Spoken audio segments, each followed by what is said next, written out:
We're going. Okay. Hello, everyone. And Lucian and I were going to do another review this week. So this time we're reviewing the film Greyhound. So this is the Yes. film. It's a World War II film, like a naval battle film. This film was like slated to be put into theaters, and of course, with the pandemic, ended up being acquired by Apple, and so it was like an Apple Plus exclusive kind of thing. Mm-hmm. This is a pretty cool film.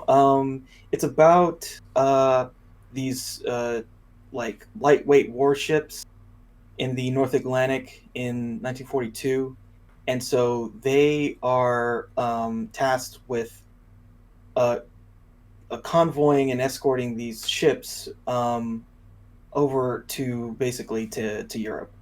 And Yeah, they're all supply ships and things like that. mhm, mhm. And so, really, the main plot of this film is they're crossing this territory they call the Black Pit, which is a zone where they have no air cover. So, for 50 hours, they have no air cover, and basically that's the time when the Germans are going to attack them. Mm-hmm. Yeah, and so that's pretty much the setup. And then at the very beginning of the film, we get this kind of like, I don't know, it just feels kind of pasted on scene with Elisabeth Shue where Oh, we can talk they're about that. We'll get yeah, there. Yeah, but before yeah, that, yeah, yeah. we see because you said it was the 50 hours of that air cover. We Hmm. see the plane kind of circling above, like over by the where the ships Yeah, are, and they're like, I think Morse code to each other, and yeah. they're saying like, "All Mhm. right, we're out of The light here." signals. The light signals. Yeah, we're out here. Good luck. Hmm. See you later. And that kind of sets up the. They did some weird stuff with the titles that I was just like interesting. They like subtitle the light signals, and then like that leads Yeah, into the title of the film, which I thought was interesting. yeah, yeah, yeah. I mean, yeah, because they don't really ever do that again, right? Like they No. just they would title like if it's like, oh, here's this ship or here's that ship or whatever. Yeah, or well, they split Um, it up. They do the little Dunkirk thing, which where I'm going to come back to, where it's like day whatever, this many yeah, hours yeah, to yeah. air cover. Hmm. Yeah, yeah. And like I said, the setup is basically they have 50 hours to get air cover again. Mm-hmm.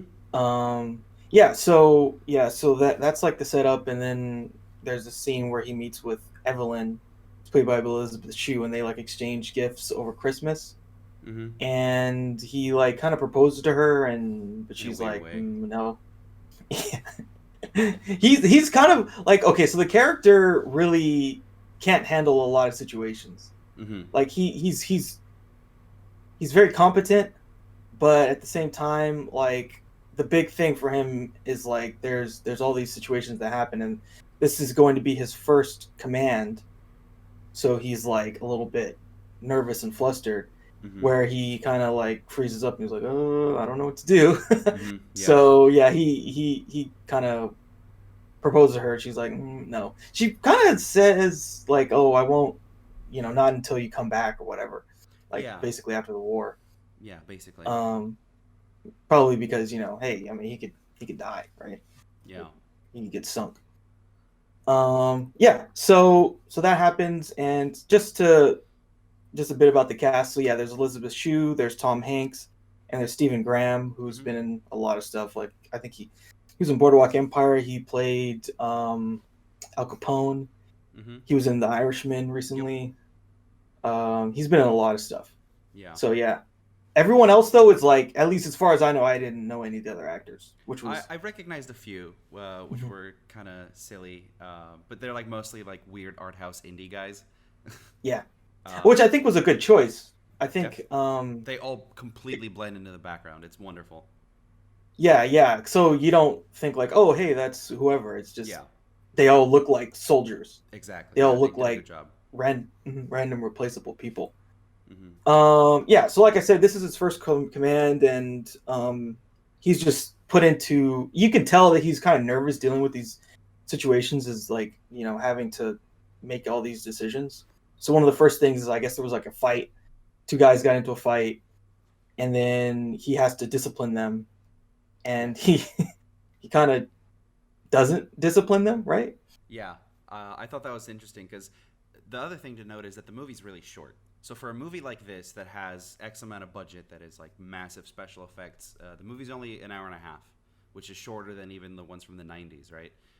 Yeah. Actually, those ones are even longer. So right off the like, they have to get the character stuff out of the way as fast as possible because we Yeah. know already that we're gonna be looking at battles for an hour and a half. Yeah. So get the Elisabeth Shue moment, like just hang his character on another character as fast as you possibly can, his motivation, and then give us one scene where we show kind of how he deals with stuff. There's a lot of moments where he's praying and he has like religious messages posted all over the place. Yeah. Always Jesus. Yeah. Totally. But we get that stuff right away. So yeah, the two guys come in, he disciplines them, and then we learn that he's not really a hard guy. He's not very much turn the other cheek kind of. Well, I mean, I think what he does in that situation, he quotes the Bible at them. Yeah, he does. And they're like what? Yeah. And they're like, and then Stephen Graham, who plays Charlie, is like, hey, don't do that, basically, to them once he leaves, once the captain leaves. Yeah, he has to step in and be like, don't do that again. Yeah. But I think you make a good point about the length of this film. I mean, I almost feel like you could call this like, naval command POV shot, hard right rudder, hard. Yeah, like that's the movie, right? Like it's just these commands, basically. In a way, this feels like the first act to another movie. At least to me, like this feels like or at least a half of another movie, a half of a Dunkirk or something like that. Yeah, totally. Okay, so then basically then there's just like a series of battles, right? There's like a whole bunch of different battles. They have I forget what the first one was. I think it was like a day battle. I think that they had with some subs. Yeah, it started to get a little muddy for me. Yeah. So I apologize. No, I apologize. I'm not going to be able to remember exactly the order of things. Yeah. So they have like a battle, and then but the main action happens. There's like a night battle. Yeah. And then a lot of stuff happens there. And so in this night battle, the subs start attacking, and so there's these two main ships that are helping them. I forget what the name of it was. Like one was like Harry and Dickie or something like that. Yeah, that's right, Harry and Dickie. Okay. So they I think one of them, like Dickie, gets hit, and so and it's a really cool scene. Like it's a night, and then they're kind of trying to find the sub, but the German sub lets off like I forget what they call it. It's a decoy. It was a decoy, yeah. They let off a decoy, and so they jump their charges at the decoy, but then they miss it. The sub's already gone. Yeah. And so there's also another scene where like two of the ships see the sub, but they fire, but they hit each other. Like they both get hit by friendly fire. And they actually some of them almost get killed. I think one guy gets hurt in that situation. Yeah, it's pretty cool the way that they show like the U-boat is maneuvering them to hit each other, and they're like doing moves. Like you can't see it because it's underwater, but just based on the way that the ships are moving, there's a lot of really cool aerial shots that are really helpful. Yeah. And you kind of see, like, especially when they fire torpedoes and stuff, like you see the torpedoes heading this way, you see your ship over here, you see the backup ship over here. It's well choreographed, I'd say. Yeah, the choreography is really good, and they go from like a shot of the ship to the shot of the sub underneath, and then like you get a lot of it is from the POV of Greyhound, like Captain Krause like looking like looking out with his binoculars to like see where's their sub at, where's the torpedo coming at me, and like in this scenario where it's like the friendly fire at night, he sees them and then he's like, oh, we got to stop, but it's he can't communicate to them in time, so they shoot at them and they get hit with the friendly fire. So that was a pretty cool scene. Then they get into the situation where so basically I think it's Dicky. Like one of their friendly boats is sinking, but also some other people need to be rescued. And this is another moment where like he's not sure what to do. Yeah. So he can either help the ship, and Right. maybe some people are gonna drown, Yeah. or he can help the people, and then his friendly boat is gonna be in trouble, and maybe won't be able to help them fight off these German subs. Yeah. Is a So very. he Sorry. Go Mhm. ahead. Go ahead. Oh, okay. Yeah, I was just gonna. he decides to help the people and then help the other sub later, Hmm. which kind of makes it so that they have less help going on in the battles hours later, which is something else that comes up later in terms of his decisions and the way that he feels about his his ability to create good orders and not, have people be endangered because of what he does. Well, that's exactly it. That decision moment was very like video gamey to me. It was very much like it was like bunch of people on this side, bunch of people on that side, and it's just like, "Sir, we gotta do this thing. Sir, what about this thing?" And he literally like looks over and looks over. It's like He when does. you're playing a game, you're like, "Which one do I pick?" So Hmm. ultimately, Hmm. and you know, or at least I knew at the time, he's gonna pick to save the crew that's endangered versus the entire ship that's in danger. And you knew that was gonna backfire, and it does. Um, because he has an offhand comment after they sink the first sub, the first German sub. They're like, "Yeah, just 50, 50 dead Krauts," and he's like, "Well, it's 50 souls that are gone." Yeah. So everything is hung on the two bits of characterization that we have in the beginning, which is very religious and very much like cares about other people. So when it comes to save people in front of him versus the war kind of naval tactic gamble thing, he just goes for Yeah. the heart. Yeah, he's gonna help people.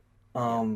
Yeah, and I think that first battle, yeah, that was like a day battle that happened, and they kind of have to go outside of their little range of who's protecting them, so that he can like track down that other sub, and then they're able to like find him and they blow him up with I think the charges. And like at first they're not sure, they're like, oh, did we get him? And then you see the oil or whatever come to the surface, Mhm. Mhm. and then um there's another decision there that he has to make, like should he confirm the kill or do they just like go back with the group, Yeah. and then he decides to go back with the group. So yeah, I mean they're kind of setting him up that he's very selfless, Yeah. he's religious, Well, again, he's for everyone following along at home, did you think he was going to confirm the kill? Because you have everyone on board is like, "Oorah, we got him! Like, let's confirm the kill, baby! Trophies!" And he's like, "No, you know." So yeah. Yeah, yeah. he's pretty I one note in mean, that way. yeah, it's super one note, and it's like, look, you're here for naval battles, True. and you're gonna get naval Yeah. battles. Yeah. You're not gonna get much else. Yeah. Which is strange, and we can talk about this later. But it's strange for Tom Hanks, who has made a his own cottage industry of playing these American heroes that are all about the Yeah, character. This is not that much about the character, but we can talk about that later. yeah, yeah. And it's interesting too because he wrote this script. He sure did, So which I is mean, bizarre. But again, we can get to that after the synopsis. yeah. Okay, so the next morning they find out that over the night they lost 5 ships and like 210 people died that were Hmm. confirmed. So it was a rough night for them. Which we don't get to see, And by the some way. The movie literally fades to black, and then we come back up, and it's like we yeah, lost so many people. yeah. We kind of see like some stuff on fire, right? Yeah. We see like things on fire, we see them fighting, and then yeah, you're right, it just fades away and it's like, "Oh, by the way, a bunch of people died." Is this after Okay. the what I consider like the money shot of the film, where it starts on the deck with him with the binoculars, and then it kind of cranes Yeah, out? it's like cranes all the way up. Yeah. Yeah, It's that was my favorite yeah, shot go of the ahead. whole movie. Yeah, it just goes Yeah. the bottom of the action all the way up. You see everything fighting, you see everything on fire, and then ultimately they go through the clouds, and above the clouds you can see kind of like some northern lights and stuff. So Yeah, yeah. Like an trying to aurora show, borealis. yeah, trying to show like the beauty is like somewhere else, and these people are Yeah. dumb over here.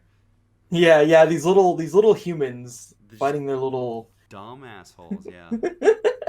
Yeah, that shot was amazing. That shot was really well done. There's another shot in this, well, another sequence that I really really liked. That we'll get to later, but that shot was really really really good for Yeah, sure. I just wanted to point that out because I love that shot. Yeah. Okay, so yeah, in the morning, then they're kind of like I think it's later in the morning.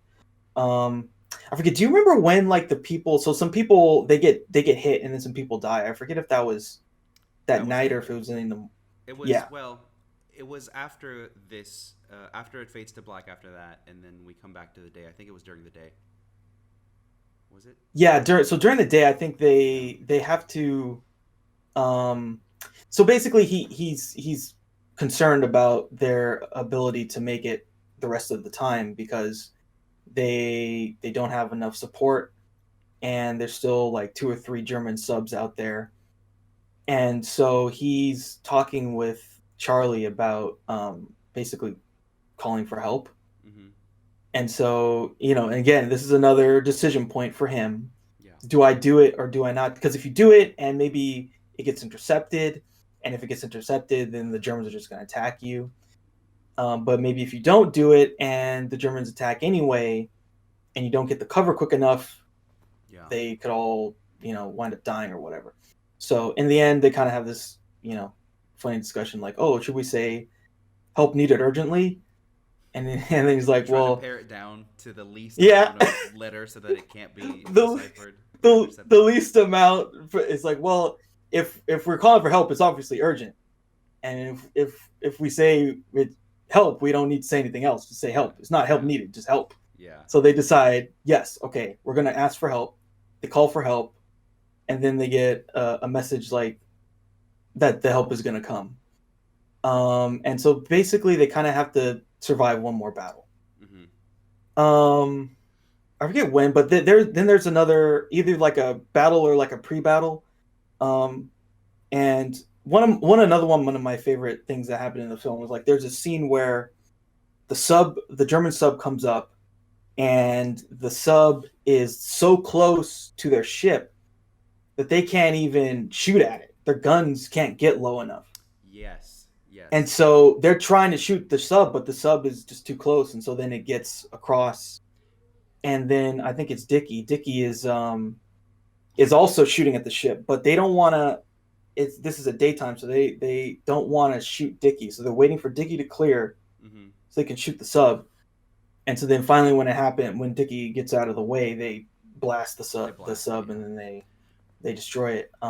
I want to talk for a second about the sub itself because throughout the film, throughout all the battles, we get this literally cartoony Yes, voice come over the the radio. German. Yeah, they like intercept their Yeah, signals or something, and they come over. And we are going to do very it's terrible like, things to you oh, it's Americans. Greyhounds. We will Hello, sink Mr. you. Greyhound. The We volk hear is you very dying at hungry. night.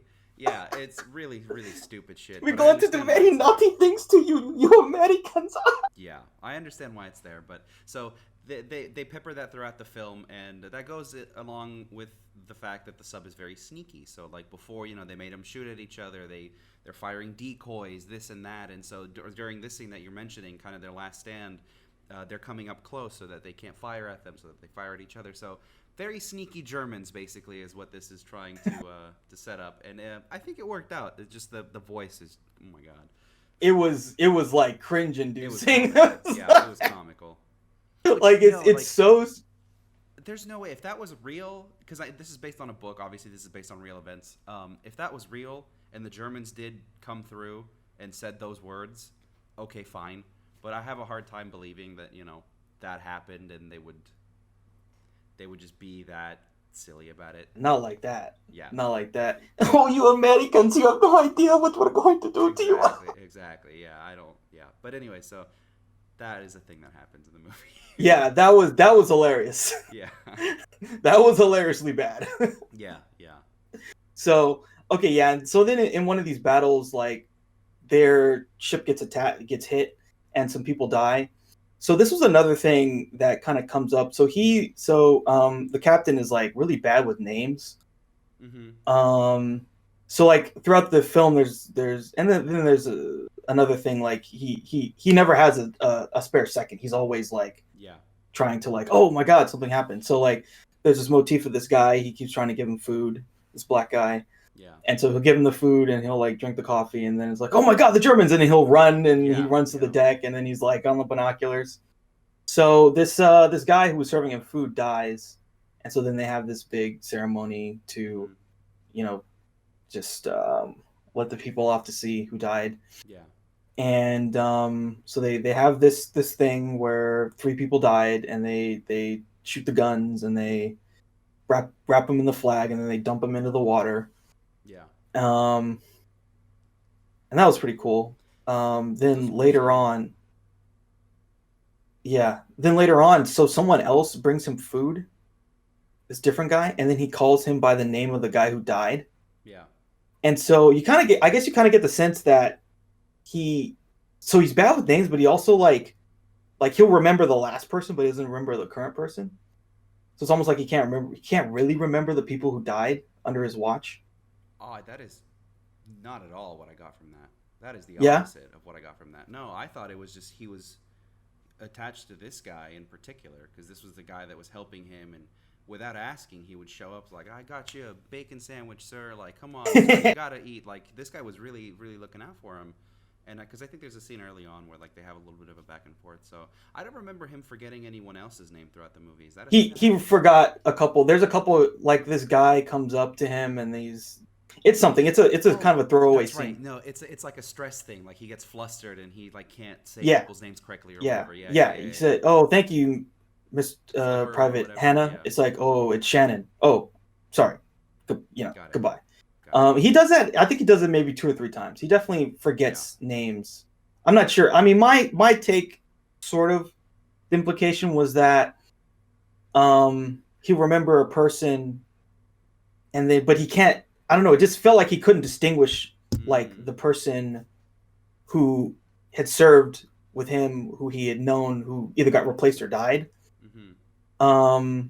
That's at least the sense I got from it. But maybe it was just he gets messed up and he gets flustered and he doesn't remember. He just goes to the last name he remembered. Maybe. Yeah, I thought maybe in that particular case because they do go a little bit extra to kind of set up the relationship between him and this guy when they're burying them at sea. The guy's body like gets stuck or something on the way down, and you can see his reaction to it, Captain Krause, and he's just like devastated at the he's like, fuck. Throughout that entire scene, the only name that he can think of is the name of the mess hand. He's not thinking of the other 2 guys that died. So that's true. Okay, so then later on we come to like the final battle. So Greyhound has to take on 2 German subs, and there's this really cool scene where both the subs fire at Greyhound from different directions, and so they have to like perfectly time this move where they like go left to miss one, and then go right to miss the other. And so they're like threading the needle, and this, like you said, there's this great aerial shot, like top shot, where you see the 2 missiles coming at the sub, and so then he just like goes hard left, and then once they go hard misses them, they go hard right, and actually the torpedo hits their ship, but it doesn't explode. Yeah, it's like right at the very edge, and then like bounces off and goes into a different bounces off. Yeah, that was really sweet, and what was really cool too was like they do this shot where like the ship is turned like this, like it's turning so fast. It's like on its side, and like the camera zooms in as like you can see the part of the deck he's on is like this, and so the camera zooms in on him as the deck is coming, and it's like coming towards the camera. Really cool. Yeah. And so they barely misses him, and then they like counterattack, and they're able to destroy one of the subs.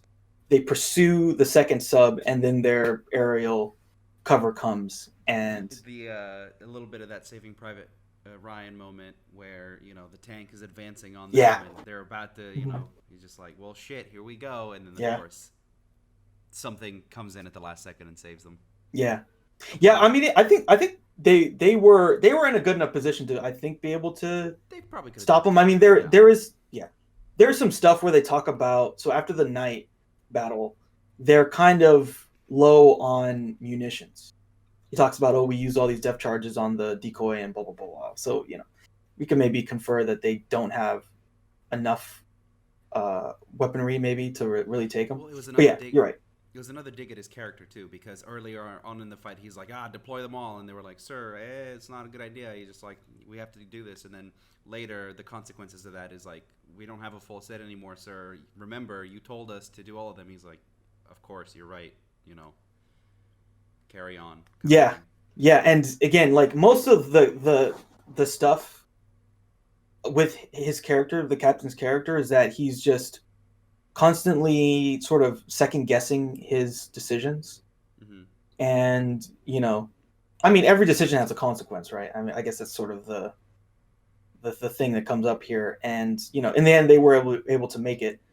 But yeah, I mean, they definitely ended up, like, their the other ships that were with them got more damage because they didn't do certain things at the night battle, because they got sucked into the decoy, or like the day before where they used too many weapons when they should have used less, etc., etc. So yeah, a lot of the stuff with his character is just about him questioning his decision, and there's a lot of shots where you see people looking at him while he's like coming to a decision, and you can tell he's like really contemplating, and he's sort of questioning himself. Okay, yeah, hold on. I'm losing you video-wise. You're chopping up really hard. Am I chopping up for you? Okay.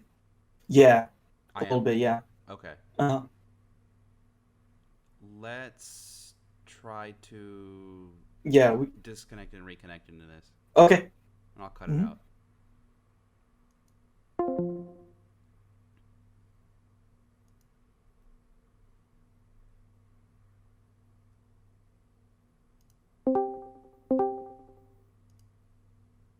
All right, let's see. Better? I think it's better. Yeah. I mean, I can see it clearly. Cool. Yeah. That was weird. So that's I don't good. know if there's like a time limit on when Discord takes their shit. That would be unfortunate, but that'd be good to know. I don't think so, Okay. but it could be. Okay. Could be. All right. So where do we want to pick up? Yeah, I think you were just talking about like him making. Yeah, just like, yeah. I feel like the main thing with the captain's character is like, it's about him getting over this sense that he, I don't know, he maybe has some imposter syndrome kind of stuff, or like kind of questions his decision making, because like the thing is set up, like he cares about people's lives, right? He's not in it for himself, he's more selfless, and so all these things are kind of weighing on him, because for him what's important is for them to like survive and win the battle, not get any glory, really. No glory, no like tactical prowess, showboating, anything like that. He's Yeah, and like we said at the beginning, this is his first mission, so it kind of makes sense that he's particularly kind of concerned about getting out in one piece. In that Tom Hanks way, he steps up to the plate and becomes the hero that we need. Mm-hmm. Yeah. So they're able to win. I think there's like 4 subs that get destroyed, 4 German subs. Yeah. They win the battle. The next morning, he's relieved of his command. They're all just gonna go to London, and their British guy's like, oh, like how many subs did you guys take out? He's like, oh, we took out 3. He's like, oh, jolly good. Yeah. How many crossings is this for you? It's like, oh, this is my first. Oh, wow. Yeah. He's kind of like, I hope you have an easier go of it next time. Yeah. So he gets a little bit of validation of like he gets a little validation. Not garbage as a tactical, fight captain. So that was nice. Yeah. And then we get like one last shot at the end where this other boat. I'm not sure what this boat was, but all the people are waving at him and like cheering for them. It was just one of the merchant ships, who are like, "Thank you for protecting us," kind of a thing. Yeah. Yeah. We get this merchant ship, and they're like, "Yeah, America." Yeah, pretty much. which is pretty awesome. I mean, that's what this movie's about, right? It's like it's America. Fuck yeah. It is the most. It is It is very much. Now we can talk maybe a little bit about the movie as a whole, but it's very much like there's nothing. Well, there's nothing here you haven't seen before, but also there's like nothing experimental about it in any way. This is very much the same movie you would have seen in the 1980s, 90s, or whatever. In actually watching this in my head, I was like, if this movie, this exact cut, had been put in theaters in the summer of 2009, you would have no idea. It would be the same exact movie. There's nothing that says, technological advances or anything like that. This movie could have come out 12 years ago, and you would. I mean, it's almost like that movie Pearl Harbor. Yeah. In terms of like the naval battle stuff, like the way it looked technically. Yeah. That movie is like the battle is okay, but the rest is like trash. Garbage. Yeah. I'm a Michael Bay apologist, but I can't apologize for that one. Woo. I mean, the battle is good. Like I rewatched that battle, and it was like, okay, this is actually. Oh, it's incredible, but it's also 3 hours long, and it's not battles. And that's like 30 minutes, and then you're like, bro, this freaking Josh Hartnett love thing is like, nah, man, trash, yeah, and not like the yoked cool Ben Affleck, like the goofy 90s Ben Affleck. Ben Affleck, I learned to hate. yeah. He was pretty goofy in the 90s. Like he was so goofy. Explain to me how that man is a movie star other than the chin. I don't know. Whatever. I don't know. He must have a really good work ethic because he's like he does. He has to. Yeah. Because like, I mean, in the end, it's really like how hard you work a lot of the time. Yeah. And how lucky you get. Mm-hmm. But yeah, this movie, you're right. It's very kind of like by the numbers, simple. Like someone the best description of this movie I heard, it was like the thing you'll buy your dad or your grandfather for like Memorial Day or like Father's Day. Yeah. The perfect Father's Day gift.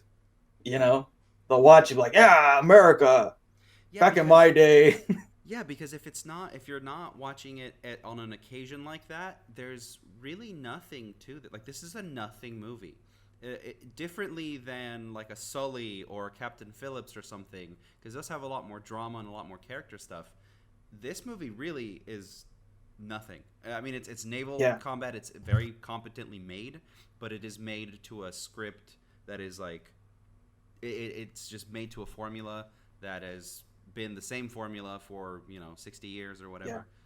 I mean, like I said, it's left hard rudder, right hard rudder. The movie, like. Naval commands. I mean, I think the scenes like we talked about, that crane shot is really cool. Mm-hmm. The when Dickie's passing and they fire on that sub, that was really cool.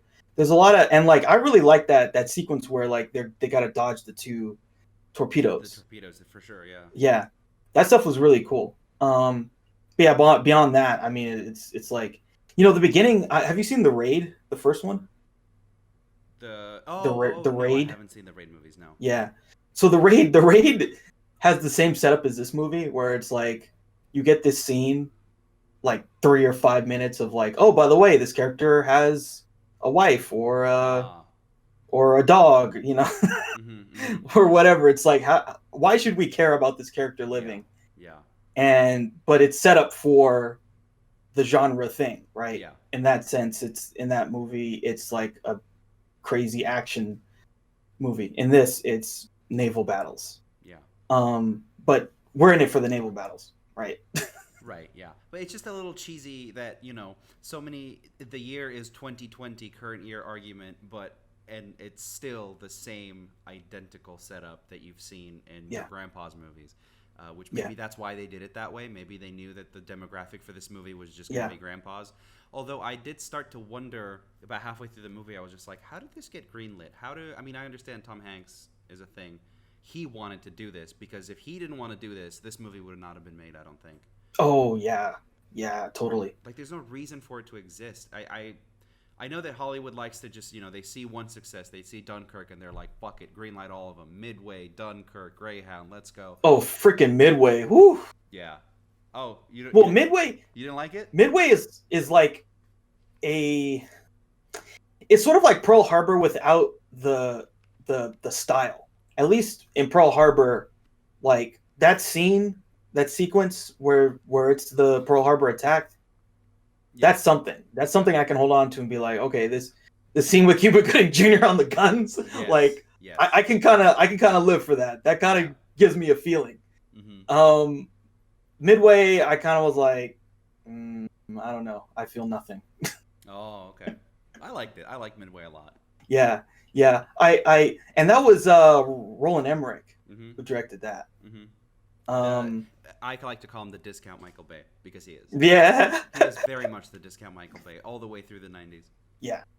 Well, I mean, Michael Bay like has a real style. Yeah. You can hate him, and I mean, the stories you hear about Michael Bay, Oh, as like a human? I feel like they're endless. Oh yeah. As a human, whoo! Oh boy, yeah. And this recent stuff with what's her name? What's her name? Megan or Megan Fox? Megan Fox? Yeah, the Megan Fox. The Megan Fox stuff is just crazy to me. I mean, a little been bit. I going mean, on not for, like, totally. a decade. Yeah. Yeah. Well, I mean, like he had her like when he so she Transformers tells a thing? story of like the Transformers thing. So she tells a story of like I guess they met before then. Like it was like Bad Boys 2 or some shit like She that. was the dancer in the Bad Boys 2 nightclub scene. By the Yeah. way, Bad Boys 2, very near my favorite movie of all time. So. Yeah, I mean Bad Boys 2. Bad Boys 2 is like he goes for it.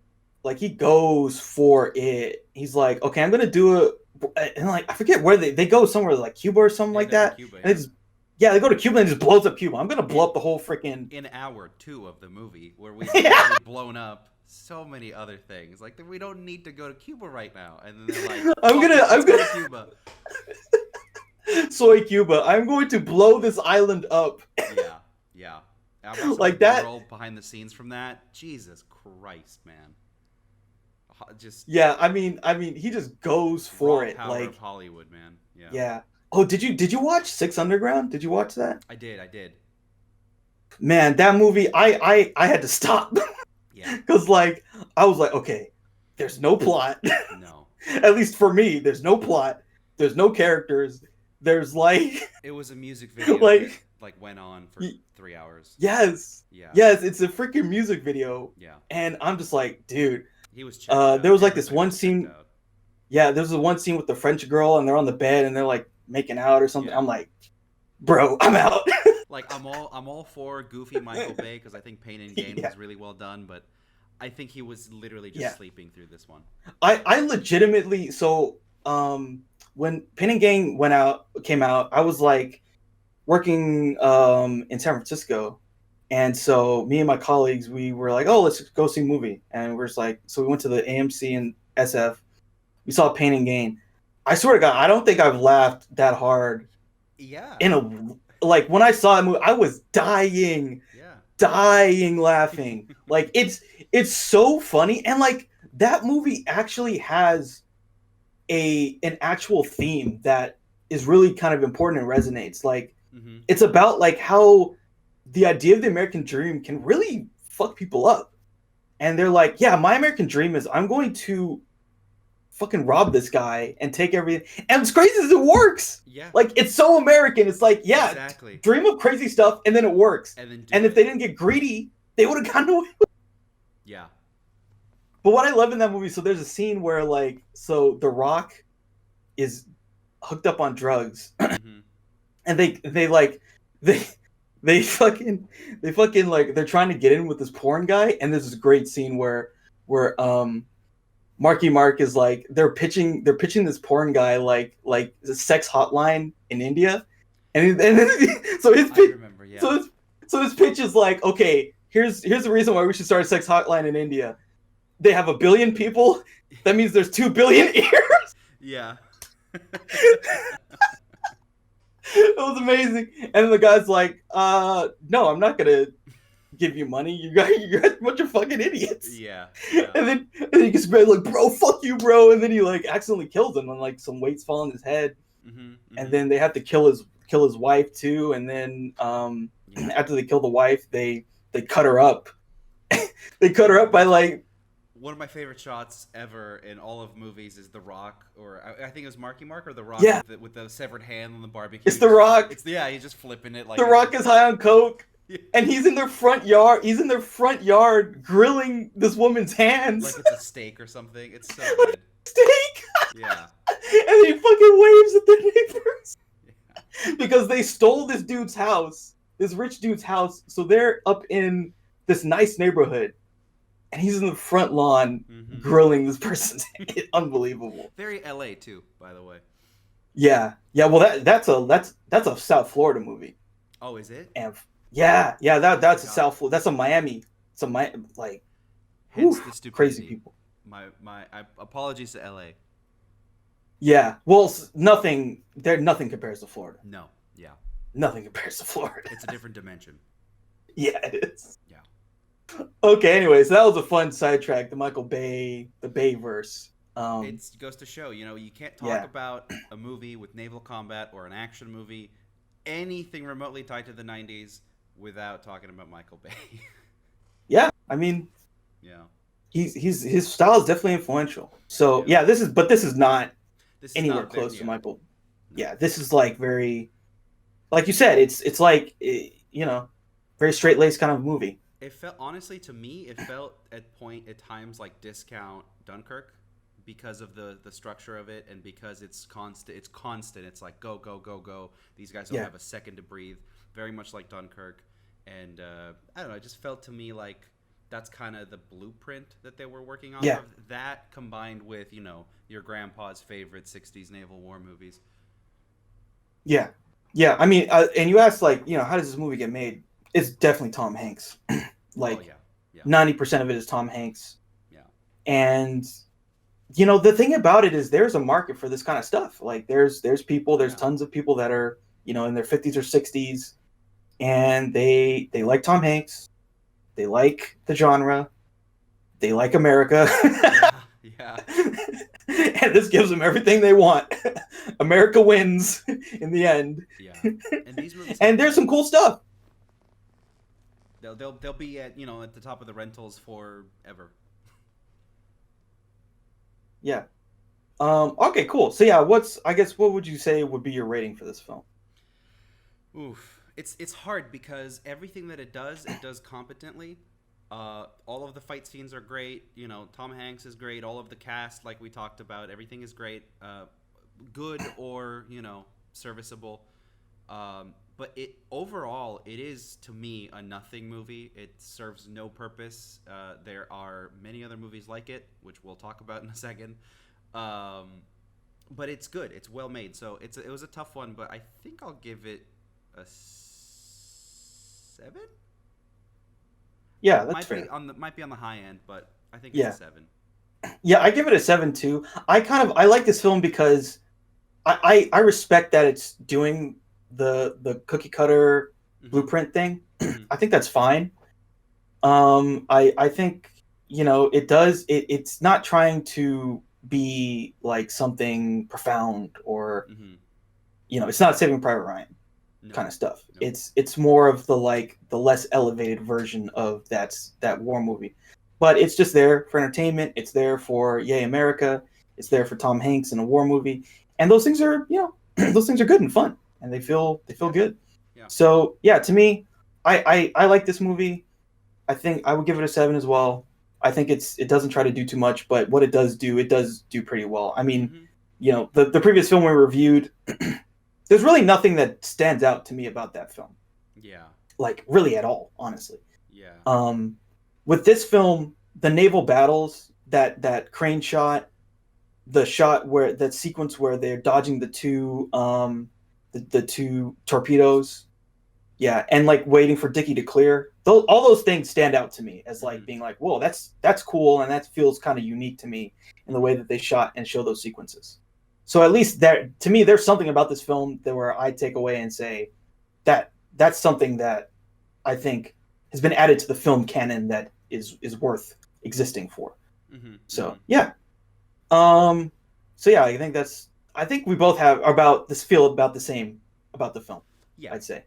Pretty much, yeah. And I think a 7 is, if 7 is a passing grade, if 7.0 is 1 point below that is a failure, and then 1 point above that is average. This is exactly where it's supposed to be.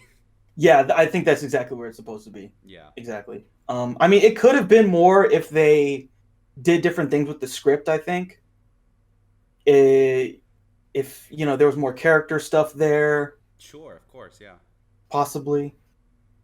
Because I really do like the setup. The setup is really clean, right? Mhm. Mhm. We're in this zone basically for 2 days, Yeah, yeah, yeah. and we have no help, and we have to survive, right? Yeah. That's a pretty cool setup for any kind of film, basically, Mhm. and Mhm. just adding it to this World War II naval battle genre, you know. Yeah. Definitely.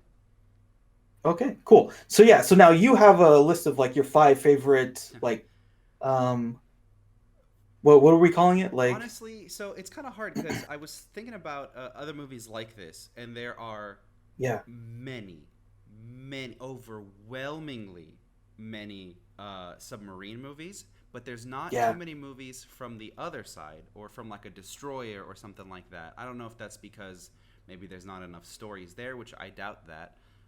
I Um, doubt that too, yeah, but we but know that Hollywood likes to pick a thing and then stick with it, and they picked submarines, Russians, yep. nukes, things like that, and they Mhm. ran that bitch all the way into Mhm. the ground. Yep. So there was a lot of that, and there was not enough of the Greyhounds out there to pick. But ultimately, I did come up with 5 movies that I like that are, I'll just say, like Navy based, not Yeah. necessarily about naval Mhm. battles or from one point or the other, but just about the Navy. And because this is a very Yeah. patriotic, ooh rah kind of a Yeah. movie, that's kind of how I gear the list. In the Navy. Yes, in the Navy. Top 5 films in the Navy. In the Navy. Yep, that's it for sure.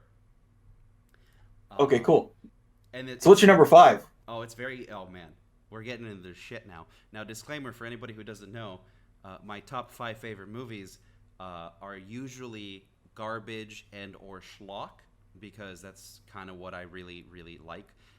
This movie, Greyhound, was trying to be something very profound at points, and that's all fine and well, but also it was 80 minutes of battles, so there's not a lot of time for that.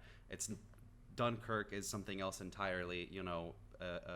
Any other kind of World War II movies that are about the soul of it, that's great. But I'm here for the action and for the laughs, right? So number 5, K-19, The Widowmaker. Mm. uh, just pretty much as low as you can go. Not a particularly well executed film, but it is fucking hilarious, and it is definitely worth watching for. So this takes place. Have you seen K-19, The Widowmaker? So I'm that's definitely a blind spot for me is like Oh, these sub movies. I oh, the only ones I've really seen is like Das Boot oh. and So you've seen the good I one. yeah. Mm-hmm.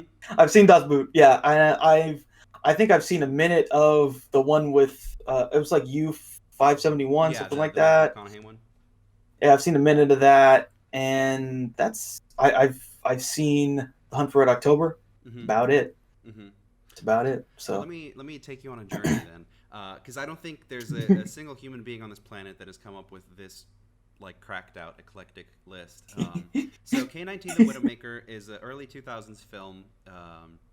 Somehow or another ended up in the hands of Catherine Bigelow, who is a great director. But it's set during the Cold War, but it's a sub movie, but it's from the perspective of the Russians. So the entire cast, this cast of Hollywood actors, Harrison Ford, Liam Neeson, guys like that, all of them are playing Russians. All of them. The entire movie is from a wow, Russian perspective, and that's why I picked it because wow. it sounds fucking wild, and it is. Everybody's putting on a fake Russian accent. Oh my It's god. insane. But basically, the plot goes, as far as I can remember. Now, I haven't seen a lot of these movies in a while. Is at the height of the Cold War, the Russians come up with this, the K-19, this like nuclear sub that's going to just whoop America's ass, and they deploy it hastily. And what ends up happening is along the way they realize that the nuke that they have on board is starting to leak, and it could start a meltdown. And Mm, this is based on a true hmm. story. And if this nuke melts Wow. down and explodes, it could signal the start of World War III, basically, Mm, because there's this covert sub that has a nuke on board, and if the nuke were to explode, America would find out what the Soviets were up to. yeah. Really bad shit. However, This is a PG-13 2002 Harrison Ford playing a Russian general movie. So that's all you need to know. Yeah, Very high that stakes, that setup and that execution.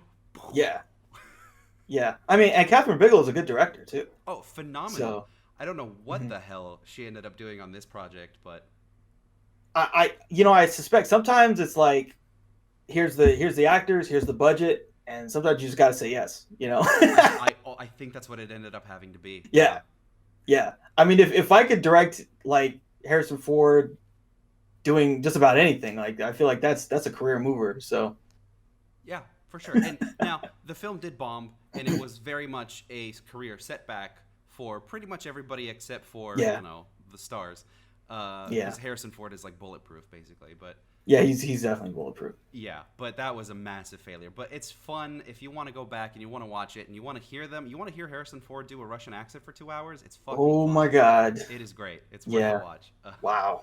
So Wow. Okay. K-19, The Widowmaker, pretty silly stuff. Now the one number four, going into something more recent that I kind of liked, Hunter Killer with Gerard Butler and Gary Oldman. Okay. This is a sub movie that came out 2 years ago, I want to say, and it's very much the same setup. It's Mhm. American Navy guys versus Russians.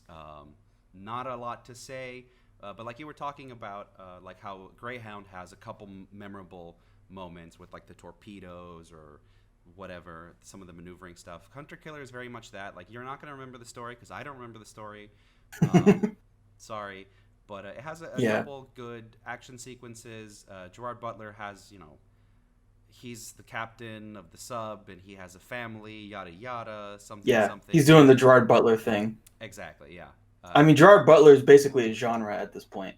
It is exactly. Thank you. That got me out of trying to Yeah. justify this movie. Yeah, because you can try to explain it, but it's just him doing the Gerard Butler thing. Yeah. Just like those. What are those like the whatever has fallen movies? Oh Those are yeah, yeah. Olympus has yeah, fallen, London has fallen, Angel has yeah. fallen, everything's The fallen. same. Everything's fallen, and they did Geostorm. Like, Yeah, I yeah, forgot about Geostorm. Thanks for that. Gods of Egypt. That's gods another of movie. gods of Boy. Egypt. But this is not like that. I want to stress that Yeah. Hunter Killer is an R-rated sub movie that takes itself as seriously as Greyhound does, Hmm. and it does execute on some of the battles as well. But I want to. The main reason this is on my list is because Michael Nimquist. I'm hoping I'm saying that right. The guy who played in the first John Wick movie, he was the villain. He's a Swedish Oh actor yeah. who played a lot of Russian generals. Hmm. He plays a Russian general in this movie. Uh, Fucking phenomenal. That man Mm, gives 120%, even though this is a Gerard Butler vehicle. yeah. He was a really, really talented actor, so that's why Hunter Yeah. Killer made my list. Yeah.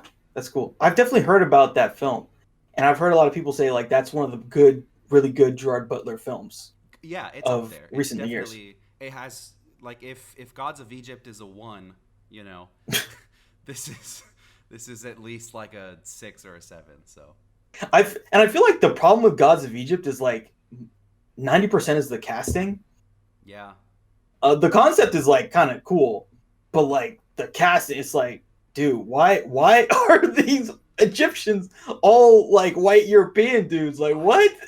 I don't know. And even if you can somehow get past that, which you can't, there's this like also this subsection of these movies that are just fucking like a kid with watercolors, just like smudging shit on the screen when it comes to the CGI of these movies. Oh yeah, oof. You know what I'm talking A about? lot of Like it is this just and like Clash of the Titans and movies like that are just like, what the fuck are you doing? the Clash of the Titans remake. Yeah, the remake. Yeah, Yeah, yeah. Oh yeah, yeah. That one. Oof. fucking Hercules with The Rock. It's Oh, just with like The Rock. it's like Ooh. I don't know why these movies exist, but again, there's an audience for it. So, but anyways, that was a fun side thing. So number 4, Hunter Killer. Now we're getting into the good. Now, honestly, I needed to pad this list out a little bit. Now we're getting into the ones I genuinely would watch over and over and over again. Number 3 is a little known movie I'm sure you've never heard of called Below. Have not heard of it. Okay, so it's again from the early 2000s. It's directed by, I don't know how to say his last name, David Twohy. He's the director of the Riddick films, So he made Oh. Pitch Black, and then this is his second movie after that, I think, after Pitch Black. And it's very much in that same style. It's before he went full Hollywood, so it's very claustrophobic, very cool Hmm. concept. So it's 1943, is a U.S. Navy sub. Bruce Greenwood, I believe, plays the captain, and they sink a German sub or something, and they're called to investigate. There's some survivors, and they pick up these survivors. It turns out one of the survivors they picked up. So they pick up these survivors, and then they find out that there's another German U-boat, and they have this fight, and it's like, holy shit, how did they know that we were here? They find out one of the survivors was actually one of the Germans that was intercepting them, and then after that, the movie gets fucking weird. It goes all it's Event Horizon on a sub, basically. Oh my god. So there's supernatural stuff in this movie, and people start dying, and people start killing each other, and it turns into a horror movie on a sub. This movie is very cool and worth checking out. Wow. It's a little cheesy towards the end. It's a little Scooby Doo towards the end with like kind of what's going on with like who's the traitor and like are Yeah. we going insane because it is claustrophobic and they've all been in the sub for a while. It's like, are we going insane or is there actual supernatural shit going on? Yeah. And I mean, I'm not the gonna tell premise you. of the premise of like Event Horizon on a sub. That's basically. I think That that was the pitch, if I had to guess. yeah, yeah. That's a well. They probably didn't use it for Event Horizon because that movie didn't really do well. Oh, But fair. the idea of like horror like a horror movie on a sub. I mean, subs are fucking scary, dude. Like I mean, the pressure, that you're down there the whole time.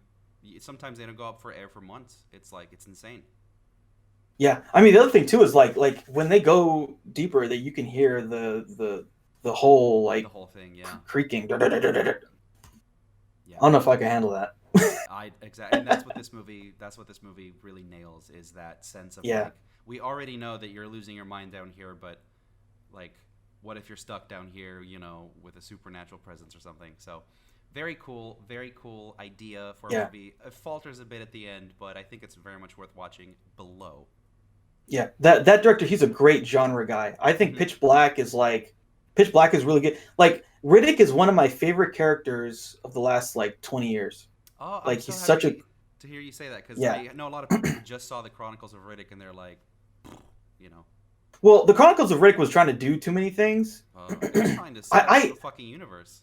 Yeah. yeah, I like the idea, but he should have just stuck with the like okay, that movie's trying to do two things. It's trying to be space opera and Riddick. Riddick, the character Riddick, he's always put in these situations where like he's trying to survive, he's trying to get out of jail or prison or something. Very pulpy stuff. Yeah. It should have either been that or a space opera. Yeah. Can't really do both. Yeah. Definitely. But you're right. He is a very good genre guy. A lot of his early movies. That's why I like this movie in particular. It's like right before he went off the deep end there. Uh, very claustrophobic, Yeah. very very small. You can kind of tell what they were working with. So I recommend it. Number 3, Below. Cool. So then after that, I have Men of Honor, which if you haven't seen, have you seen it? So I've seen this is like a movie that I have seen parts of on TV, Mm-hmm, mm-hmm. but didn't see the whole thing. So I know I've seen scenes where like Cuba goes under the water Yeah, and then yeah. whatever, but I haven't seen the whole thing. I think it's very much one of those movies that like is just playing on TV and you're like like your mom watches it or something and tells you about it. But I honestly recommend it. It's a very very good movie, very well made. The premise is it's again U.S. Navy based on a true story. Cuba Gooding Jr. is the first African American. I don't remember his title, but he's basically the first one to get into the Navy. It's set during World War II. Robert De Niro is the guy who basically vets or pushes for him and helps him along the way. And of course, there's all this like racial tension and stuff, and he gets all the pushback from the higher ups, and he really like vouches for this kid, played by Cuba Gooding Jr. And so that's basically it. You don't need to know a whole lot more than that. It's a drama. It's not a lot of there's no combat in it really. It's just a drama about this guy going through the whole process of becoming a part of the Navy, his training, the discrimination that he faces, and things like that. So honestly, really well made drama. Cool. So have you ever seen like the Jackie Robinson movie? No. Oh, I think it's which one? called 42? 42. I Yeah. haven't seen it yet. No. Okay. Yeah. So this movie sounds like 42, but in the Navy with Cuba Yeah, basically. Gooding Jr.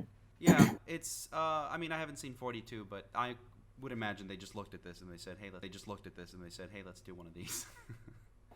I mean, a lot of these things are like kind of by the numbers, right? They are. Because we know what Yeah. the theme is, you know, racism is bad, and we need to like kind of push forward socially, Right. social conscious movies. And so like the character's gonna go through, they're gonna deal with, the social pressure and like people that are bigoted and people that don't wanna, people that think that they can't handle it, and Yeah. they, Yeah. Yeah. all this stuff, and then they have that moment where they're like, oh, I can't do it, and then they finally succeed. Yeah. You know. And I think the only thing that this has going for it over the other films, like the later ones, like Race or 42 or whatever, is that this was made in I think 1999 and then it came out in 2000. So it feels more authentic in that this is right before they started just ripping off that format. Yeah, yeah. I feel like the film. I was thinking about this recently. One of the films that really really does this well is Remember the Titans. Oh, That's probably it's the it's same probably the director. best. Yeah. Yeah, that's probably the best of that genre, where it's like, America is a team, Yeah. Yeah. and Yeah. Yeah. Yeah. racism. Racist. If your team is racist, your team can't win. So Mhm. racism bad. Mhm. But Mhm. like that, again, the movie had great actors, and like it's selling you this kind of populist idea, right? Yeah. That like by coming together we make ourselves better, and those kind of stories, like, they feel good, and people Oh yeah. people flock to them. Yeah, something about it. Like you see you see 30 seconds of Remember the Titans, and like you feel inspired, and you don't even know why. Yeah, Yeah, yeah, yeah. For sure. Like, that's one of those, like, non movie fans, like, just people yes, love those films. that is one. That is something that you go to the grocery store and you see the 5 DVDs that they have in there. That is one of those DVDs. Yeah, like it's like the Walmart MVP. Like, if someone sees it in like Yes. the $5 bin and they don't have it, they're like, buying it. Mm-hmm. Mm-hmm. And 20 years later, it's still there. But I would Yeah, argue that Men of Honor should be in that bin because I think it's a really good film. yeah, yeah, So, anyways, enough of the mushy stuff. Let's get yeah. into the fucking ooh rah baby. Number one, the best sub movie. Fucking fight me is Crimson Tide. Crimson Tide. Crimson Okay. Tide is. We were talking about Michael Bay earlier, and we've circled back around to it. Crimson Tide is a Jerry Bruckheimer, Don Simpson movie from 1995, directed by Tony Scott. It is fucking in there, man. It is.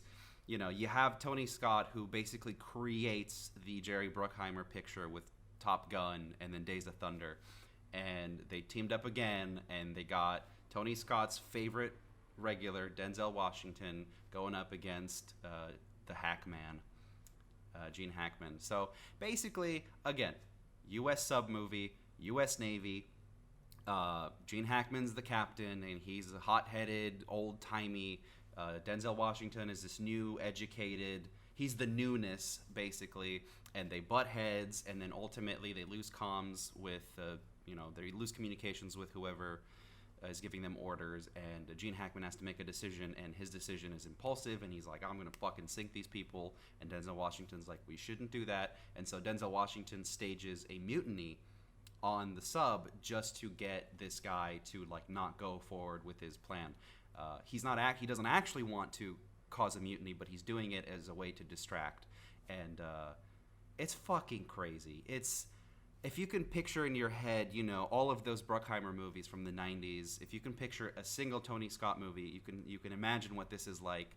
It's got, crazy colors, crazy cinematography, think of like Armageddon, another Michael Bay picture, like all of those movies that have that scene where they're in the meeting room and there's like 8 people and they're like, what are we gonna do, sir? And the guy comes in, slams down a bunch of papers, like, this is what we're doing right here.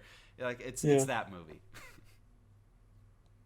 Cool. Yeah, I mean, how's the acting in that film? Solid, very good. I mean, it's not like you're gonna put those two guys in a room and not get good Yeah, results. Yeah, not get fireworks. Yeah, no, totally. it's fireworks. It's amazing. Tony Scott, again, great director. outside of his action movies. You know, he's always able to pull these performances, but it's not cheesy in the way that you might expect. Everyone is taking it very seriously, despite how like just popcorn rah it is. Cool. Yeah, I feel like that's definitely on my watch list, and I I'll think probably try and give it a watch. if you just want to fucking pop a bunch of NyQuil or something and just revisit the 90s, that's the one to do it. I think Yeah. it's leagues above Hunt for Red October in terms of entertainment. Because again, Hunt for Red October was trying to be a little more serious, at least at the start. Uh, Hmm. this movie is serious, but it is in the vein of, you know, Hmm. a Bad Boys or a Con Air or something like that. Con Air. Oh yeah. Yeah, it's Cool. Yeah. again just Bruckheimer, Tony Scott. Check it out. Cool. So that was your list. That was pretty good. It's a fucking weird Definitely some list. stuff to check out. Yeah. So I think we should circle back to our conversation we were having about Michael Bay, Okay. because I think there was some fun stuff there.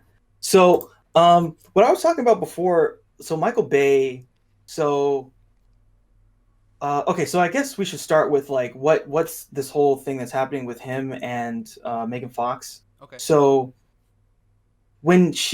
so he met her on Bad Boys 2, where Presumably, she yeah. played like stripper or something, right? No, she was a dancer in the Dancer, club yeah. in the beginning of the film where there's like a bunch of people Yeah. doing ecstasy and stuff. She's just one of the Hmm. backgrounds. She wasn't like Yeah. a character. She was just background. Yeah. And so then, do you know the story of like how she auditioned for Transformers? I have heard it. Go ahead and Yeah. recap it. So he invites her to his house, Mm-hmm. and then he records her washing his Ferrari. Mm-hmm. Mm-hmm. And then she does it in bikini. He records it. He keeps it. No one else has ever seen it. Mm-hmm. And then he's like, "Oh, you got the job." Yeah. So that in and of itself, like, woo, there's a lot Is of problems that there. not emblematic? Because you have to think this must have been the year 2000, anywhere between That was probably 2006. 4, 5, 6, right? Somewhere in there. Yeah. Is that not just when you think of that era, like how you could see this going down, especially knowing what we know now of the shit that has been going on since the late 90s? Right? Well, we only know about the shit that's been going on since the late 90s in detail. So isn't that something that fits right in there? I mean, you've got this guy who is making $200 million movies that make more than that every single time. He's a fucking rock star. Is that not something you can envision happening? I mean, it's disgusting, but it's not shocking, and that's even worse. It's definitely not shocking, and I mean, I have a lot of feelings about. I think that shit is like totally out of line.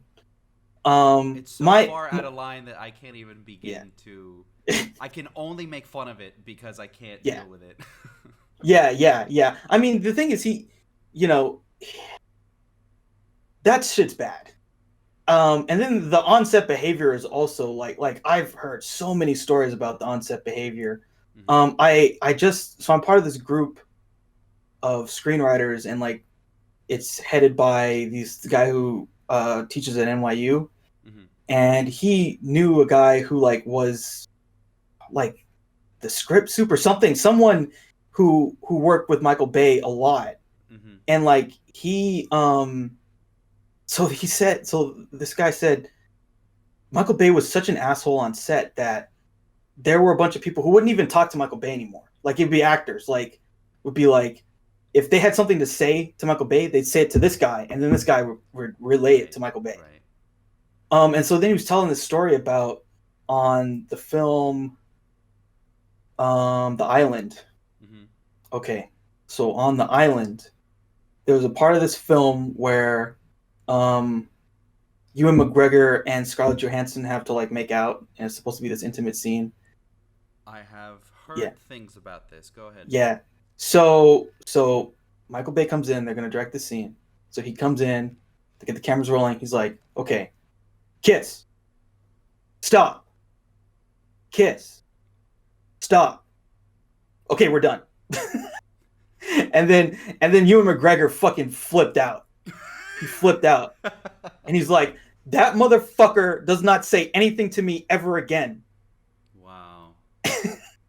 and and that wasn't even like the worst thing. Apparently there was another thing that happened on this film where they're shooting a sequence and then they're like so a whole bunch of people are like, oh dude, we missed a part of the scene.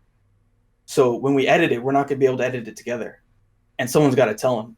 Oh and shit. and basically they're just like, I'm not gonna fucking tell them. Like, and a bunch of people, it's almost like a draw straws kind of shit. It's like, dude, you gotta tell him. Like, no, I don't want to tell him. No, you tell him. No, you tell him. And so then this guy that the writer knew, he's like, dude, you get, this is what you get paid to do. You gotta tell Michael that he missed a shot. And he tells him, so he tells Michael Bay, hey dude, we missed a shot. We gotta pick one up. And then Michael Bay went fucking ape shit on him. He's like, you know, he just like cursed him out. How fucking dare you? Don't you ever fucking say that to me on my set. Get the fuck out of here. Kicked him out. And the worst part was that Michael Bay had the shot.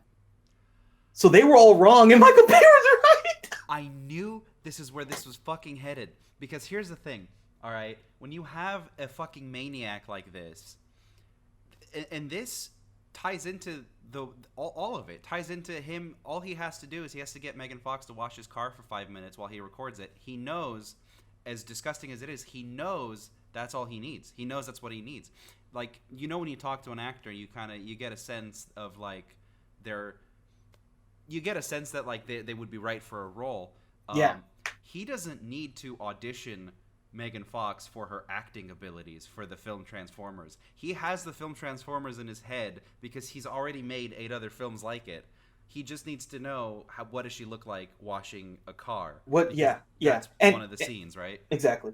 And well, there's a scene where she's fixing the main character's car. It's the same. And she's fucking, and it's an iconic shot. Yeah. She's super hot. Yeah. And it made her career, really. Yeah, but she's super hot. That's the thing, is like, it's weird because in a way, like, he does know exactly what he needs and he's very experienced, but he doesn't have to be a dick about it. yeah. But he's a super dick. But like, you know, I think the main takeaway from that story is Michael Bay's a dick, but number 2 is that he knows his shit. Yeah. He's a fucking madman, but he knows his shit. And if you're gonna have him make the movie, you just gotta step back. Yeah. Step back and like you got into. This dude does not give a fuck up. No. And when you think about it, really, it's just like, yeah, you put Ewan McGregor in a room with this guy. Ewan McGregor is like fucking, he does it for the art, man. I mean, yes, he's in a lot of blockbusters, but he's an actor's actor. And then he's an actor. That's why you can't have those guys in Michael Bay movies. I don't think there are Michael Bay movies with like, quote unquote, like prestige actors in them, you know? I don't think they exist. No. I mean, they don't. They probably have similar experiences to Ewan McGregor. Exactly, yeah. And then they're just like, fucking get me out of here. I don't know how. He's good with the crazy guys, right? He's good with like Ryan Reynolds was in Six Underground. Yeah. He had Nicolas Cage in The Rock. Mm-hmm. But yeah, there's just so many good Michael Bay stories. Like did you ever hear the one of what he said to what's his name, Ben Affleck on Armageddon? Yeah, was that like the director's commentary or the commentary thing? That I'm not sure. Remind me. Yeah, so the premise of Armageddon is asteroids come into Earth. NASA's going to send a mission up to blow up the asteroid. NASA then recruits people who are drillers to do the drilling. And so Ben Affleck says to him, why wouldn't NASA just teach astronauts how to drill? Mm-hmm. Michael Bay's response was, shut the fuck up. Because I kind of get it. Like, they hang, hundreds of millions of dollars on him, and he has to deliver this product, and he fucking knows he's just making a music video with actors in it. Like, he knows exactly what he's doing, and you have all these people who have concerns and things like that. To a rational human being, you would want to hear them all out and kind of calm people down. Yeah. To this one singular entity, it's just like, why can't the bees stop buzzing around me so I can just get what I need to get? Why can't everyone just shut the fuck up for a second? Yeah. Because I got this kind of a thing. Yeah. Yeah. Not only that, but like he's like, dude, I didn't hire you to rewrite the fucking script. Right. You're a chin that can talk. There probably was an element to that. He got like a Oscar like the previous year or something, right? So Yeah. So him and Matt Damon won for writing yeah. Good Will Hunting. Yeah. But he was not seen as like a big actor for a while, really. I think that was I think that was it, actually. I think that was Yeah. the one. Yeah. Yeah, that and so which one came out? So Pearl Harbor came out after Armageddon, right? Pearl Harbor came out way later. Yeah.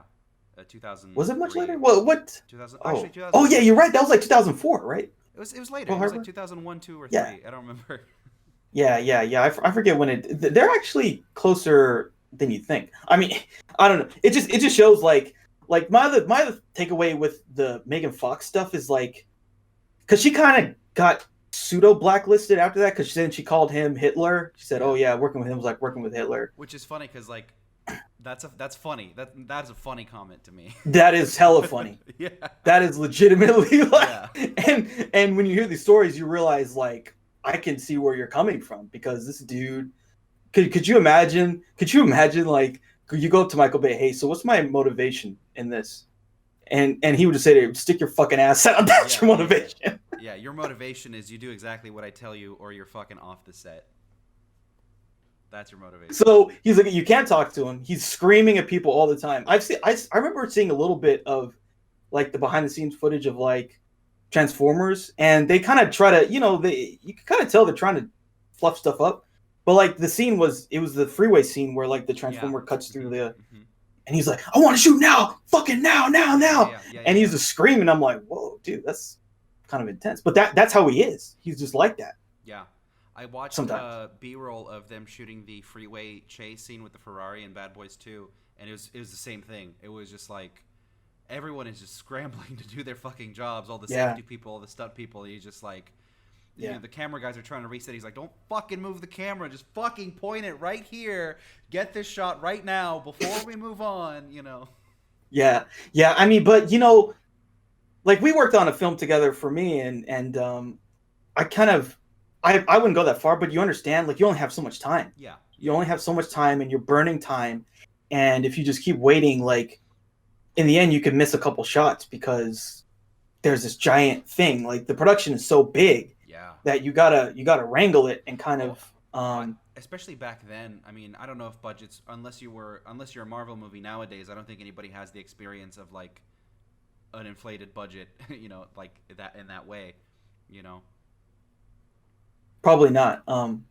I just as an aside, I was recently watching this interview with Chris McQuarrie, and he was talking about so they were doing the next two Mission Impossible films back to back. And they told him, hey, can you hit these dates? It's like, yeah, sure, I can do that, but I can't have a script. And they were like, what? Like, yeah, I can do it, but I can't write the script. What I'm going to do is I'm going to find all the locations. Then we're going to figure out how to shoot around, and I'm just going to build the story around the locations. Right, yes, I heard about this. Yeah, and that's pretty mind-blowing on a certain level. You have to have movie making in your veins to be able to make that work. Yeah. On that scale. But it was really interesting hearing him talk because he was just like, oh yeah, well there's certain genre things that happen, like there's a setup scene where he gets the mission, and there's a thing they're going after, this, that. Those things are going to happen. But what's different is, can I shoot in Italy? Can I shoot in Spain? Can I shoot in Sweden? Blah blah blah. So yeah, I think on those levels, those guys, they're like, okay, just give me the stuff, and I'll make the movie happen. But I need the production, Yeah, definitely. Yeah. So what's like your top 5 Michael Bay movies, just like off the top of your head? My eyes just lit up. I can probably go top down, so I could probably do favorite is far and away 13 Hours. The Secret Soldiers of Benghazi. Terrible fucking subtitle. That movie is ridiculous, man. That movie is but it's I think it's the one I've rewatched the most. I think it's like a 2.5 hour movie. I think I've seen that movie 6 times front to back. Dude, that movie there's so many scenes that are just ridiculous, but there are some that are really good. Like that scene where the guys stop them in the car. He's like, "Hey man, you look up there. Can you see it?" Yeah. It's a drone, man. Yeah, I can have him take you out and everybody else in this plaza. You know, America, ooh, yeah. Yeah. Okay, my favorite scene of that movie was like, you remember the scene with the CIA guy? So there's a CIA guy, and so John Krasinski and the other guys, they come, right? And then so he's like, "Come into my office." He's like a fucking wearing glasses. He's like a nerd. The guy from like, okay, you guys. Or oh no. Is okay. Go ahead. Yeah, so then he's like, okay, you guys have to listen to me, and he kind of talks like that, to be honest. Mm-hmm. You guys are under my command now, so you have to do what I think. And fucking outside the window, these dudes are working out. They're like hammering a fucking tire and like lifting weights and shit. And it's just like, here's the men, here's the nerd. Who do you want to have be in charge? This dude literally closed the fucking window. Like, they're fucking working out right now. What are they doing? Yeah. Yeah. Just absolutely ridiculous scene, but you see like what he's trying to get across. Because the CIA guys, I think they kind of, I don't know, something happens with them. They figure out another plan. But these soldiers, like, they have to hold the ground, and that's a really good sequence in that movie.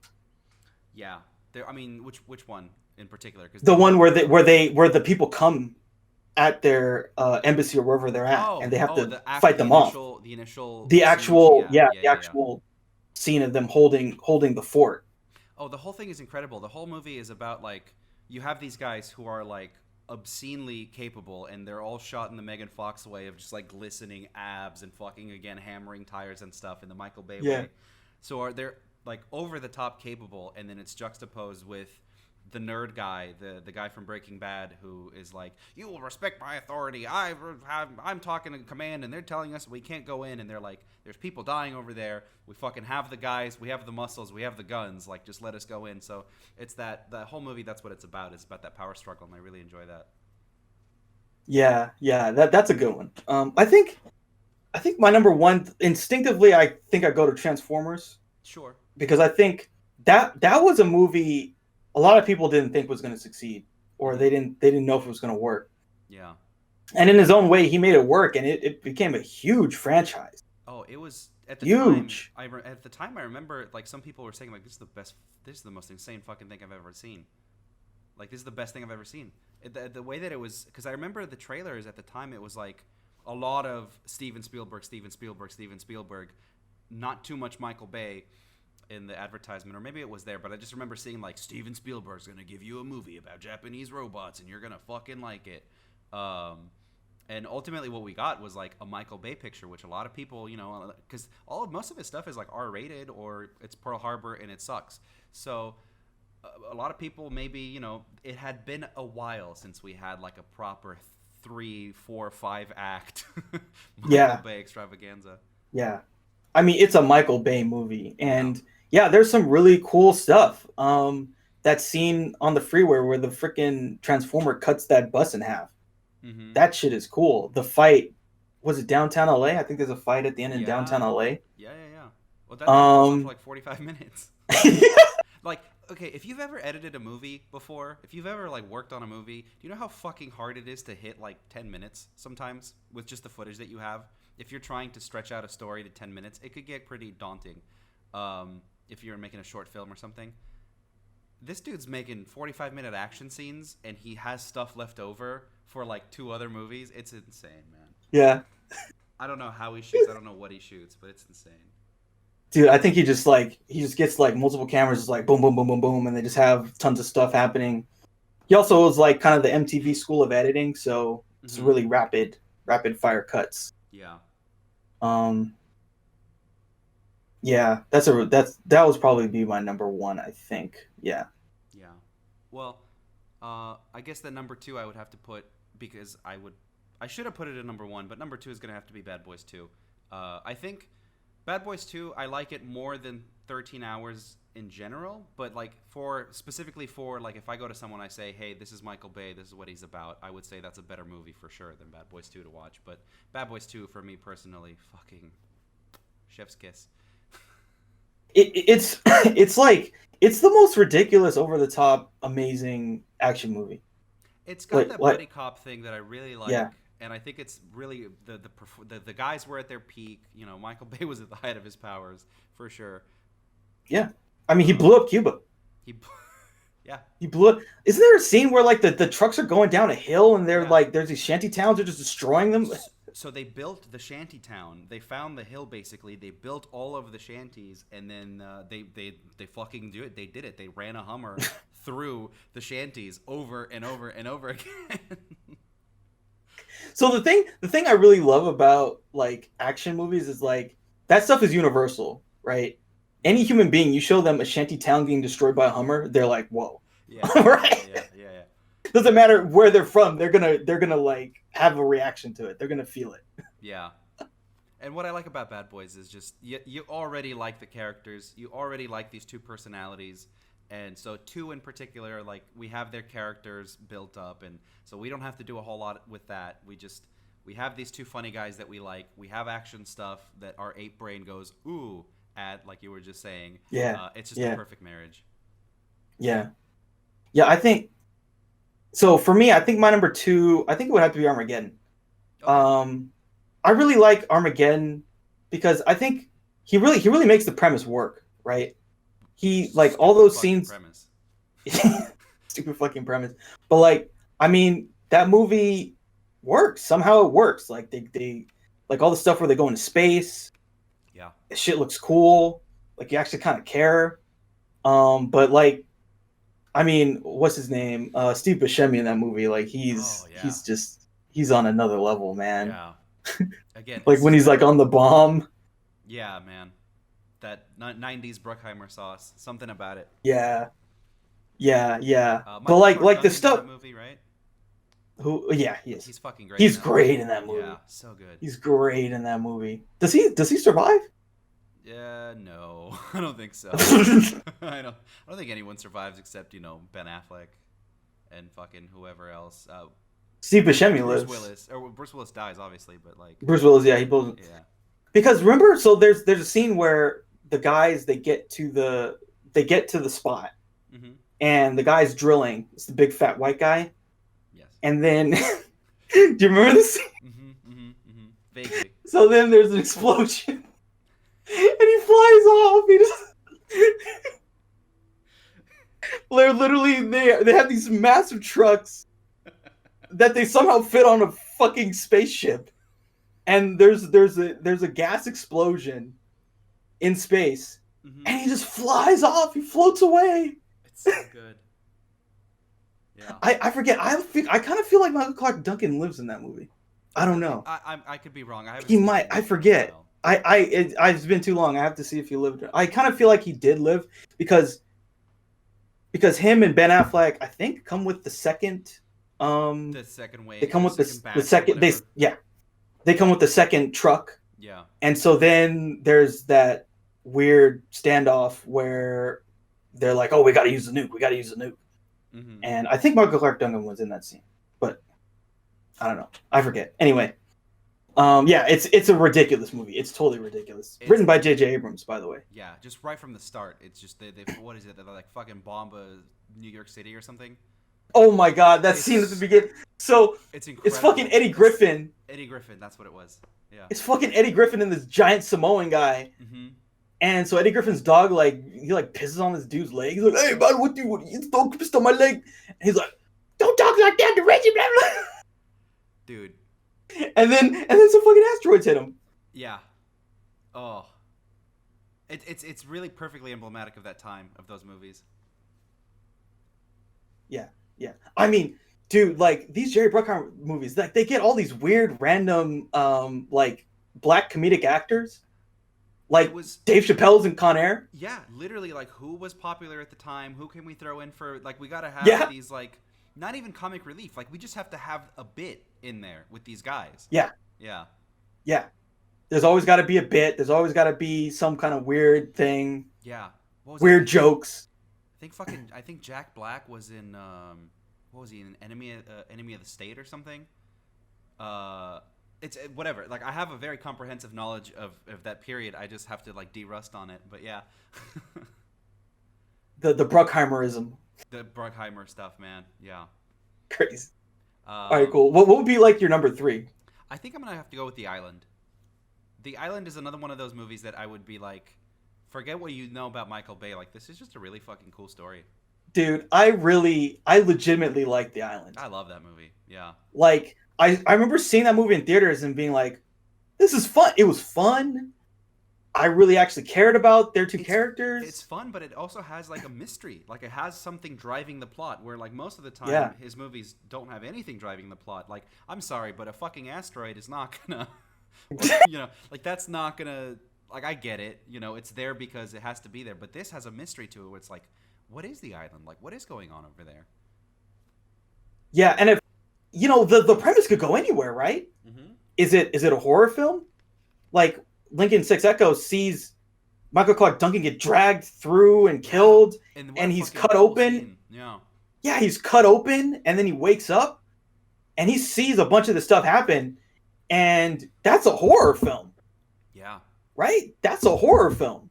I've always liked things that I don't know how to classify it, but things that start in a microcosm, like you set up the world, and then you realize that there's a world outside of that world. And this movie does that. Like once they figure out kind of what's going on where they are, and they go out into the real world. I think the first scene is the Steve Buscemi like toilet scene. Yeah. He I forget. Oh, so Lincoln sees Michael Clark Duncan get chopped open. Yeah, and then he's like, dude, that's not the island, is it?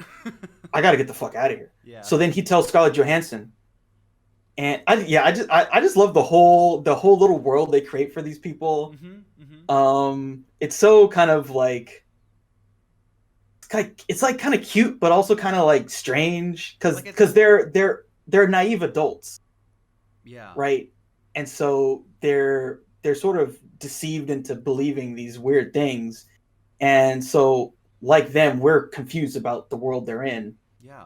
And we learn like, oh, you're a fucking organ donor, basically. Yeah. But see, it starts out with like a sci-fi or like a twist kind of a conceit, and then 2 hours later we're smashing Ferraris through fucking buildings. So we're smashing. That's what I love about it. So isn't the setup of the island what they tell them is that the world ended or something, right? Mm-hmm. Something like that. Yeah, they tell them that like the world ended and that if they leave where they're at, they would just die. Mm-hmm. And like there was a nuclear war or something like that, and so basically they can't leave.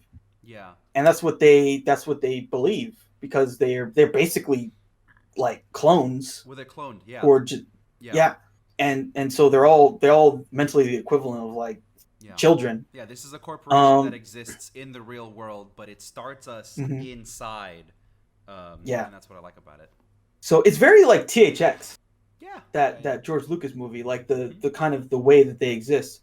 But yeah, like you said, like they leave once they get out, and there's some. It's got some of that Bad Boys 2 DNA in there. Once they get out. Dude, that scene where they're on the freeway and then they roll the. He said so. Michael Bay said he came up with that scene because he was driving behind one of those trucks. No shit. On his way to work. Yeah, and he was like, "Oh, dude, that's super dangerous." And so they put that in that movie. That's funny. There's the Final Destination years too, where like there was one of the movies has that in there too. Yeah. That stuff is cool. I liked that movie. I genuinely like. I think that movie's fun. Like it's fun. I think it stands out on its own. Yeah. Yeah, it's fun, and like, the characters are fun. Like I don't know, I just like seeing like that Scarlett Johansson, and that Ewan McGregor. Perfect. Yeah. Man, like I'm down. Yeah. Which sucks because Michael Bay doesn't give a fuck about that. Like that's what's sad. No, but he's lucky enough that he works with such talent that like they can just take care of that on their own. They don't need direction, Because I feel like they had real chemistry in that movie. In a weird way, yeah. Like I didn't think that was gonna work honestly when I first saw the movie. because I thought Ewan McGregor again. I knew him from the Danny Boyle movies. I knew him from like fucking Train Spotting and Shallow Grave and stuff like that. Like I didn't think it was gonna work. Star Wars was a hot pile of dog shit, so like I discounted that. Yeah, he wasn't too bad. Star Wars. Yeah, so I was just like, although he's the best part of those movies, though. Oh, he's the best part of anything. He's the best part of the prequels. Yeah. But it worked. It really worked. So the island for sure. That's probably it. Yeah, I would say that's my number 3 too. Yeah. Yeah. I really like have a soft spot because I remember seeing it in the theater and just having so much fun. Mm-hmm. Yeah. It was just so fun. Like again, it starts off and you think it's gonna be something else. You think it's gonna be like an actual mystery or sci-fi or something. You're like, what's going on? And then ultimately, no, it's just surprise. It's just Michael Bay movie. Yeah. So I like Yeah. And then, well, by that same logic, we're gonna stay in the gear. Number 4 for me is gonna be The Rock. Many people's number ones. I see this online a lot where it's just like that. He peaked with The Rock, and everything else is just that. Mm-hmm. I don't know if that's necessarily the case, but The Rock is just a fucking good time. The Rock is like, if you want a film that like works in and of itself, that is probably his best film. But if you want a film that really kind of shows you his style in a way, that is the best film that works in his style, I think it would be a different film. But like, yeah, I think The Rock is his best film. Yeah, I think so. I think it's the most not subdued. It's the most reined in, probably, Michael Bay movie. It is reined in. Yeah. I think it's just the most. Yeah, it's coming off of the first Bad Boy, so it's a second feature. Which, by the way, who the fuck makes Bad Boys for their first movie? Who gets to do that? It's wild. Well, he was a legit guy. I mean, he was directing George Michael videos and Madonna videos and stuff. Like he was doing stuff. Yeah, when you have that kind of pedigree, I mean, it's the same with what's his name? The guy who did Panic Room. Yeah, Fincher. Yeah. Fincher, who's these guys who work in commercials a lot. And Ridley Scott worked in commercials too. Yeah. But so Ridley a lot of these guys fucking forced his way, and he was just like, "No one's gonna hire me, so I'm gonna make my own company." Yeah, he did. Yeah. I mean, Ridley Scott's a workaholic. That dude works. He's my number 1 director for anyone who's wondering. Yeah, he works. Yeah. I mean, I like The Rock. Speaking of interesting actors in his films, I'm sure there's some stories with him and Ed Harris going at it. Do you think so? I'm sure of it. I'm sure if I looked on IMDb now, I'm sure they fucking fought. Again, Ed Harris is one of those guys. He's in it for the art most of the time. He's in it for the art, dude. Yeah, and he's a real actor. In that movie, he gives a really, really like unbelievable performance. Yeah. Unbelievable. Like a great performance. And juxtaposed with fucking Nicolas Cage. It's weird. Well, I really feel like Nicolas Cage is in the center, and then on one side is Ed Harris, on the other side is Sean Connery. Sean Connery. Yeah, and he's zany, but that was kind of the height of him of 90s Connery. Yeah. Absolutely. Oh well, also the height of Nicolas Cage. Really, I mean, he was almost Superman at that time. He was big. He was big. You're right. Yeah. He had just won an Oscar too. Yeah, he won an Oscar. Yeah. He was in later. He was in Face Off, and he just blew Face up. Off, Con Air, all of that stuff was happening. Yeah, he just blew up, and then a couple years later, Gone in 60 Seconds. Yeah. The late 90s, mid 2000s films. My favorite time period of all fucking time. By the way, for the record. Yeah. Not my I mean, talk about these artifacts that just kind of get lost. Who's gonna remember Gone in 60 Seconds when we're dead? When we're dead, I don't know. But as long as I'm alive, with Nicolas Cage. As long as I'm alive, dude. Man, so what that movie, the villain has one of my favorite lines of all time for a villain. So someone's pleading with him. He's like, "Hey, if you shoot me, the cops will come." He's like, "Yeah, and if I shoot you, you'll be fucking dead." I love that. It's like, yeah, dude, I'm gonna kill you, and I'm a psycho, so I don't care. Man, I love that. If you really think about it, the 90s is the equivalent of just methamphetamine. It's just speed. That's The what the 90s is decade was. crazy.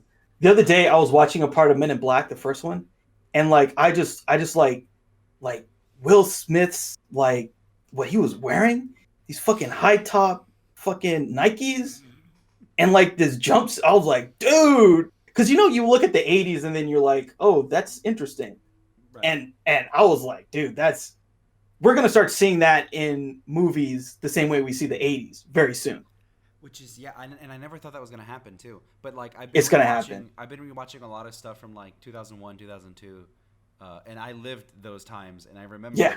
that. And Jesus, dude, And then you start realizing what, yeah, like the shoes and the everyone had clothes. that like new metal, like spiked hairstyle. Oh, like the blonde The hair blonde hair with the spikes yeah, in it. with the Fucking spikes. everybody had a necklace, sneakers, running shoes. Oh, the fucking limp biscuit look. Yeah, Oof. that was Yeah. everywhere, man. Well, dude, like even if you remember Eminem at the time, he like had the blonde hair, He did. He had the bleached blonde hair. the And, bleached blonde hair, this freaking NSYNC look or whatever. yeah. God damn. What a see, but yeah, what a time. So, anyways, The Rock. So I think I'm gonna have to go with Pain and Gain here, and like we were talking about before, Pain and Gain. It's so funny. Yeah. It's fun. It's ridiculous, but like I feel like it's actually saying something. It really is. It's really talking about Yeah. how toxic and destructive the American dream can be. The idea that you have to do better and you have to get more money and you have to like kind of stretch yourself thin, Mm-hmm. and that you can't be satisfied. Because like in that movie, I would say like the character that Ed Harris plays, he's like the opposite of the main characters. Of the guys, yeah. Like he's satisfied with his life, but he has a calling. His calling is doing detective work, and he's brought out of retirement because like he doesn't like seeing wrong things happen to people. Yeah. Whereas the other guys, they're just like, dude, I gotta get money however I can, Yeehaw. robbing people. Yeah. Dude, that movie is ridiculous. There's like a scene. So they do all this stuff. A great scene where they frame the guy, and for crashing the car. They get him drunk. Yeah. The guy from Monk. Yeah. Oh, and then he lives, and then so they like, I forget how they find out, but they find out that he's alive. Then they go to the hospital. Yeah. They're so dumb that they can't even find him at the hospital. Yeah. I like. And then, so like Miami General has it's like where the wings of the hospital have these colored lines. So it's like, oh, follow the blue line and you'll get to wing C. Follow the green line. Mm-hmm. They can't figure it out because they're so dumb. But it's interesting that like you mentioned that it has kind of a theme or a message. It's like everyone in their lives has thought like I want to achieve this, and like if I didn't know any better, like I would do some dumb shit to get there.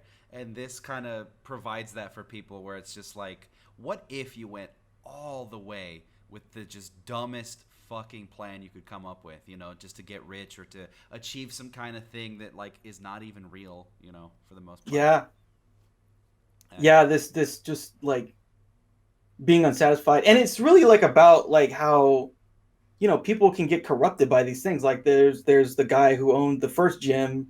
He was already a business owner, which, by the way, imagine Yeah. being a business owner in 2020. I mean, right now it sucks, but like, Yeah.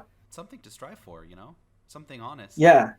Yeah, and he's like a paralegal or whatever, or I forget what it is. The guy who like stamps like, oh, this is legitimate. Yeah. It's funny. They like force him to sign that paper, and it's like this on the paper. It's like totally off. But then they go. So yeah, the guy's a notary. The notary stamps it, and then they go to the fucking bank and they just take the money. They take the money. Yeah. And then Ed Hart's like, so your signature here at a 45-degree angle, signed off by a notary republic, means that you have nothing anymore.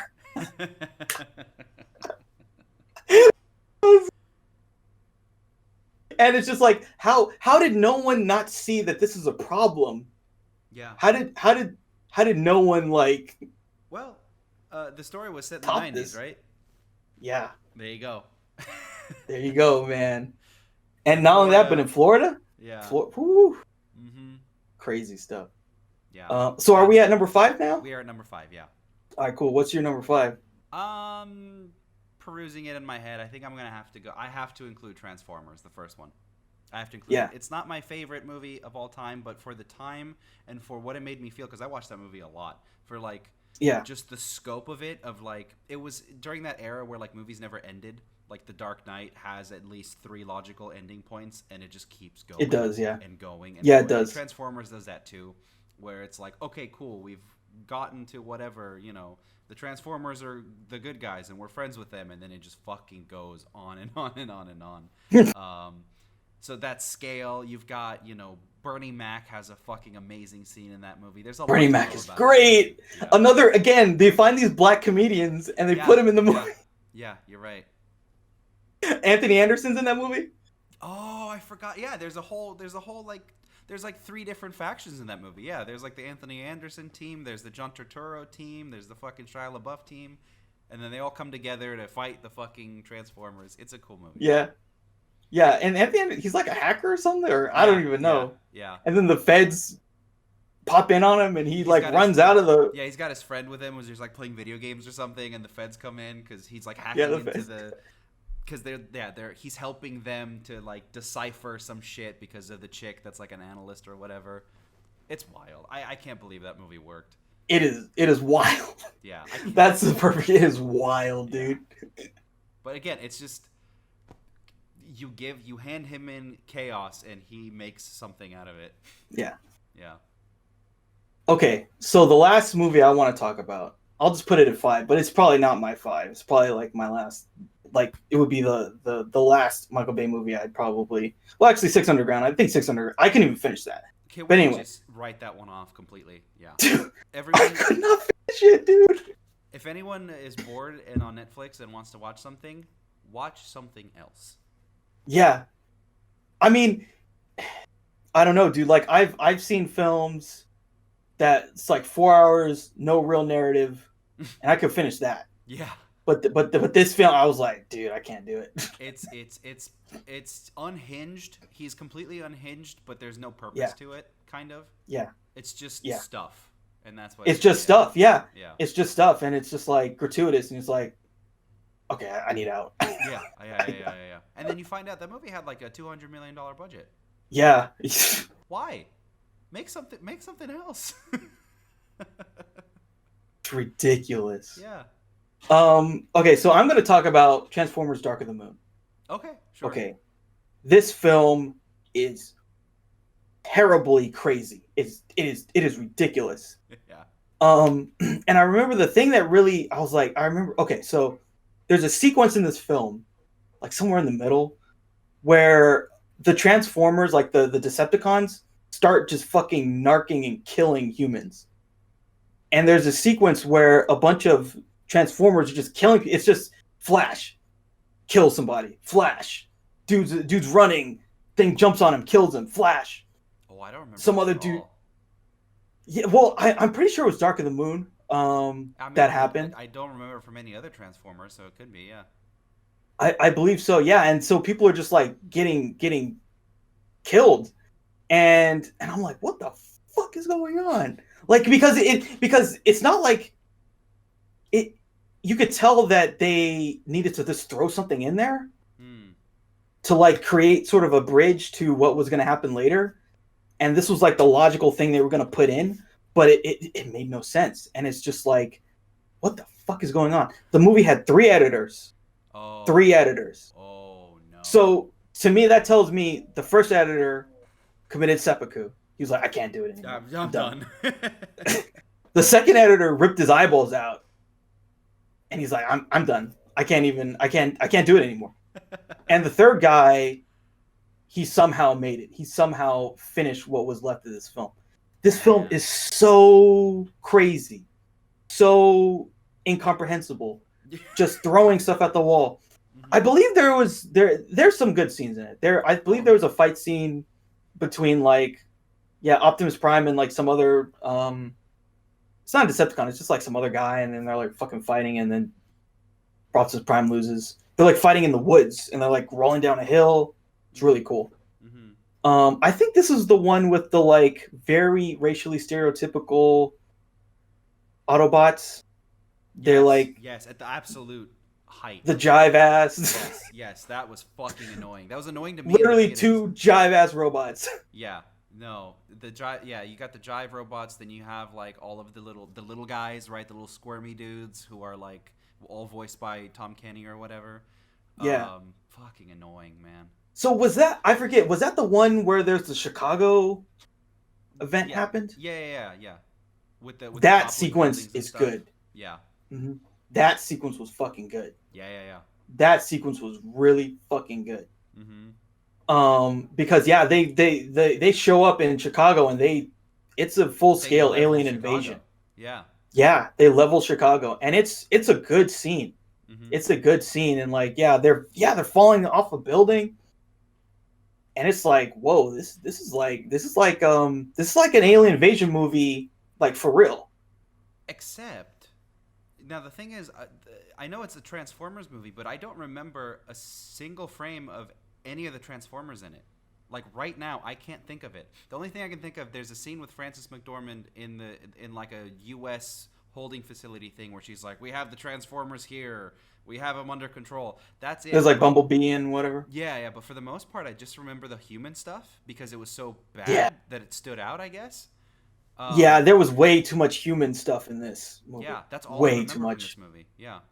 I think that scene in the forest did happen, and I think there was like I believe at some point It's like remembering a dream that you had. yeah, they all kind of run together for me Yeah. on a certain level. That's fair. Yeah, and then I think some Autobot helps them out to fight the alien invasion and saves them. Right.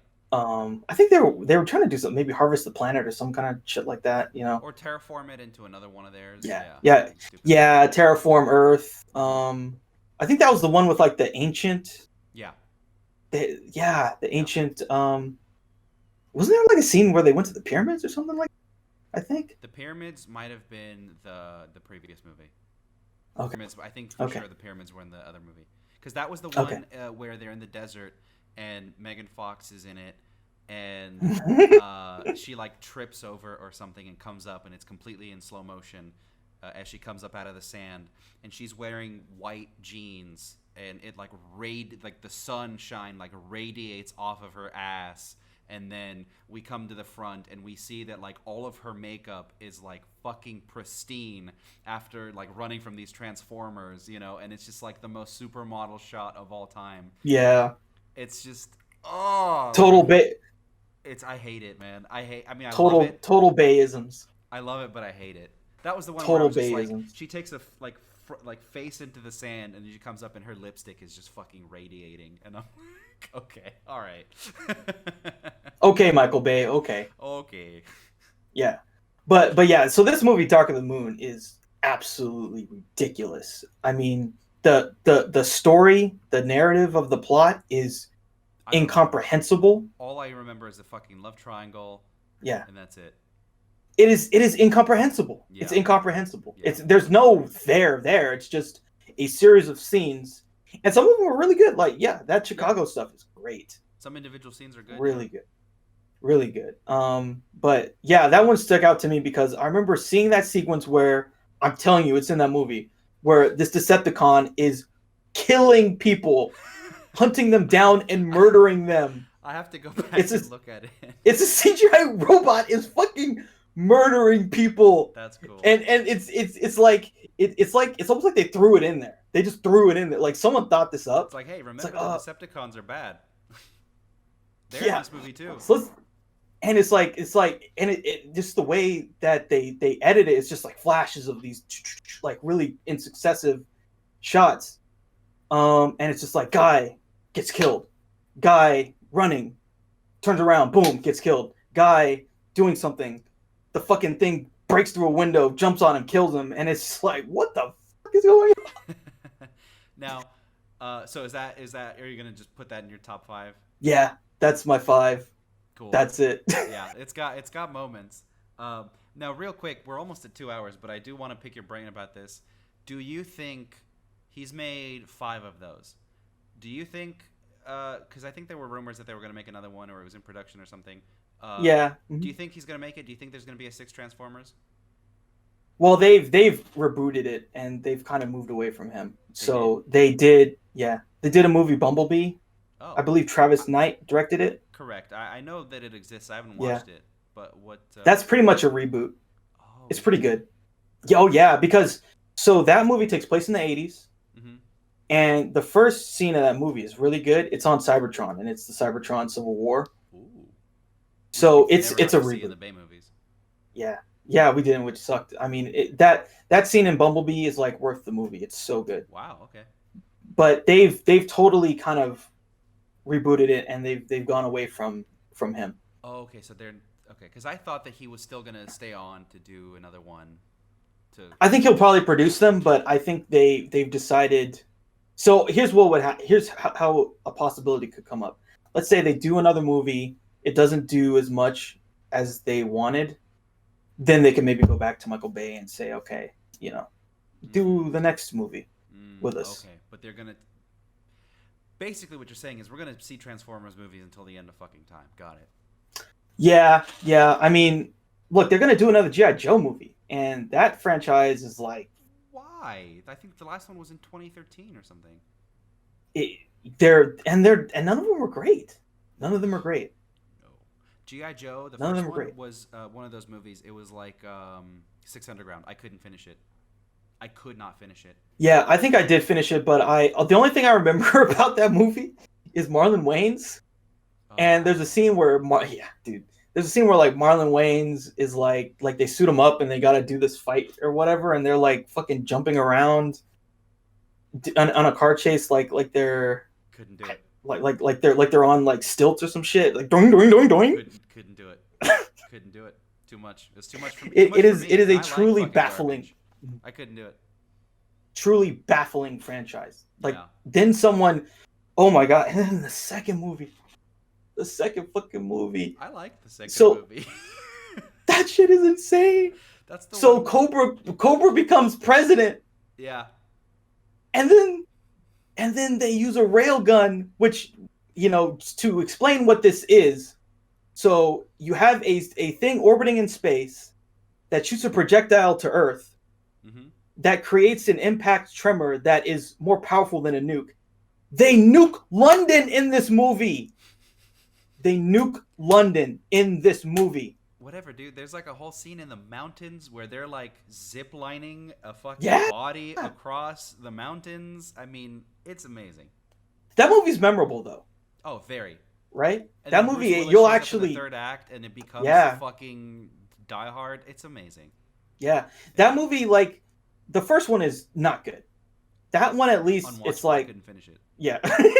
Couldn't do it. At least that movie, you're like, okay, this is something that kind of gives me some kind of feeling. It's memorable.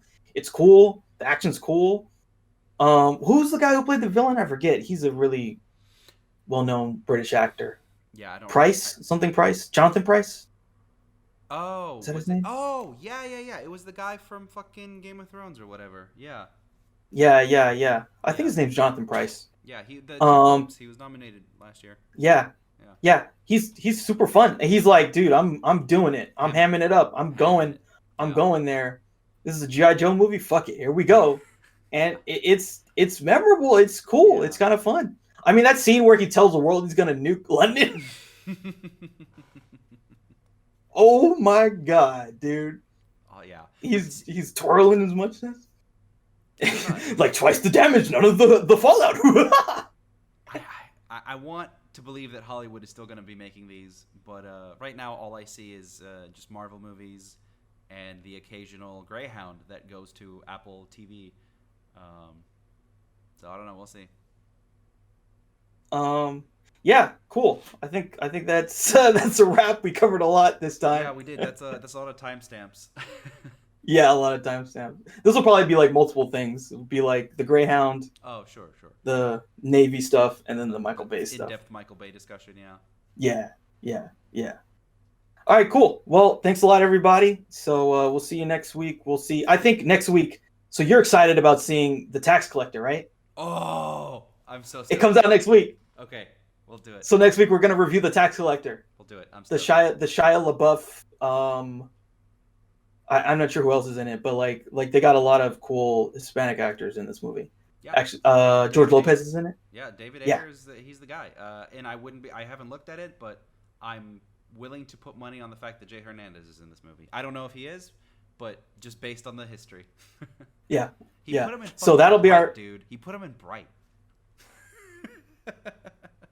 You know, you gotta hang with your boys, right? You gotta hang with your boys, right? He put him in Suicide Squad. To be in Suicide Squad. To be in Suicide Squad. Yeah. You gotta hang with your boys. Yeah.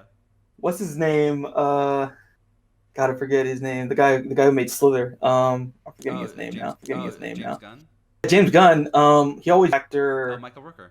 Actor. Michael Rooker. Michael Rooker. Yeah, Every yeah. movie. Mm-hmm. Michael Rooker's in all of his movies. Michael Rooker is even in that movie where that horror movie that he produced where it's like Superman was evil. Yeah, the one that, yeah. Yeah. I haven't Yeah. yeah. Yeah. I haven't Yeah, and that too. That's cool. Yeah. Puts him in everything. So sometimes you got your guys and you stick with them. There you go. That Hollywood baby, less than one. Yeah. Yeah. All right, cool. So yeah, next week you'll see us talk about the so Cool. Hopefully Look Gangsta forward to that. Shia. Well, yeah, we'll come up with some kind of wacky list to do afterwards. I think okay, here's a good one. So maybe like corrupt cop movies or something like that, maybe? Sure. We'll tease for you. Yeah. Tease for you. Yeah. All right, everyone. Take care. See ya.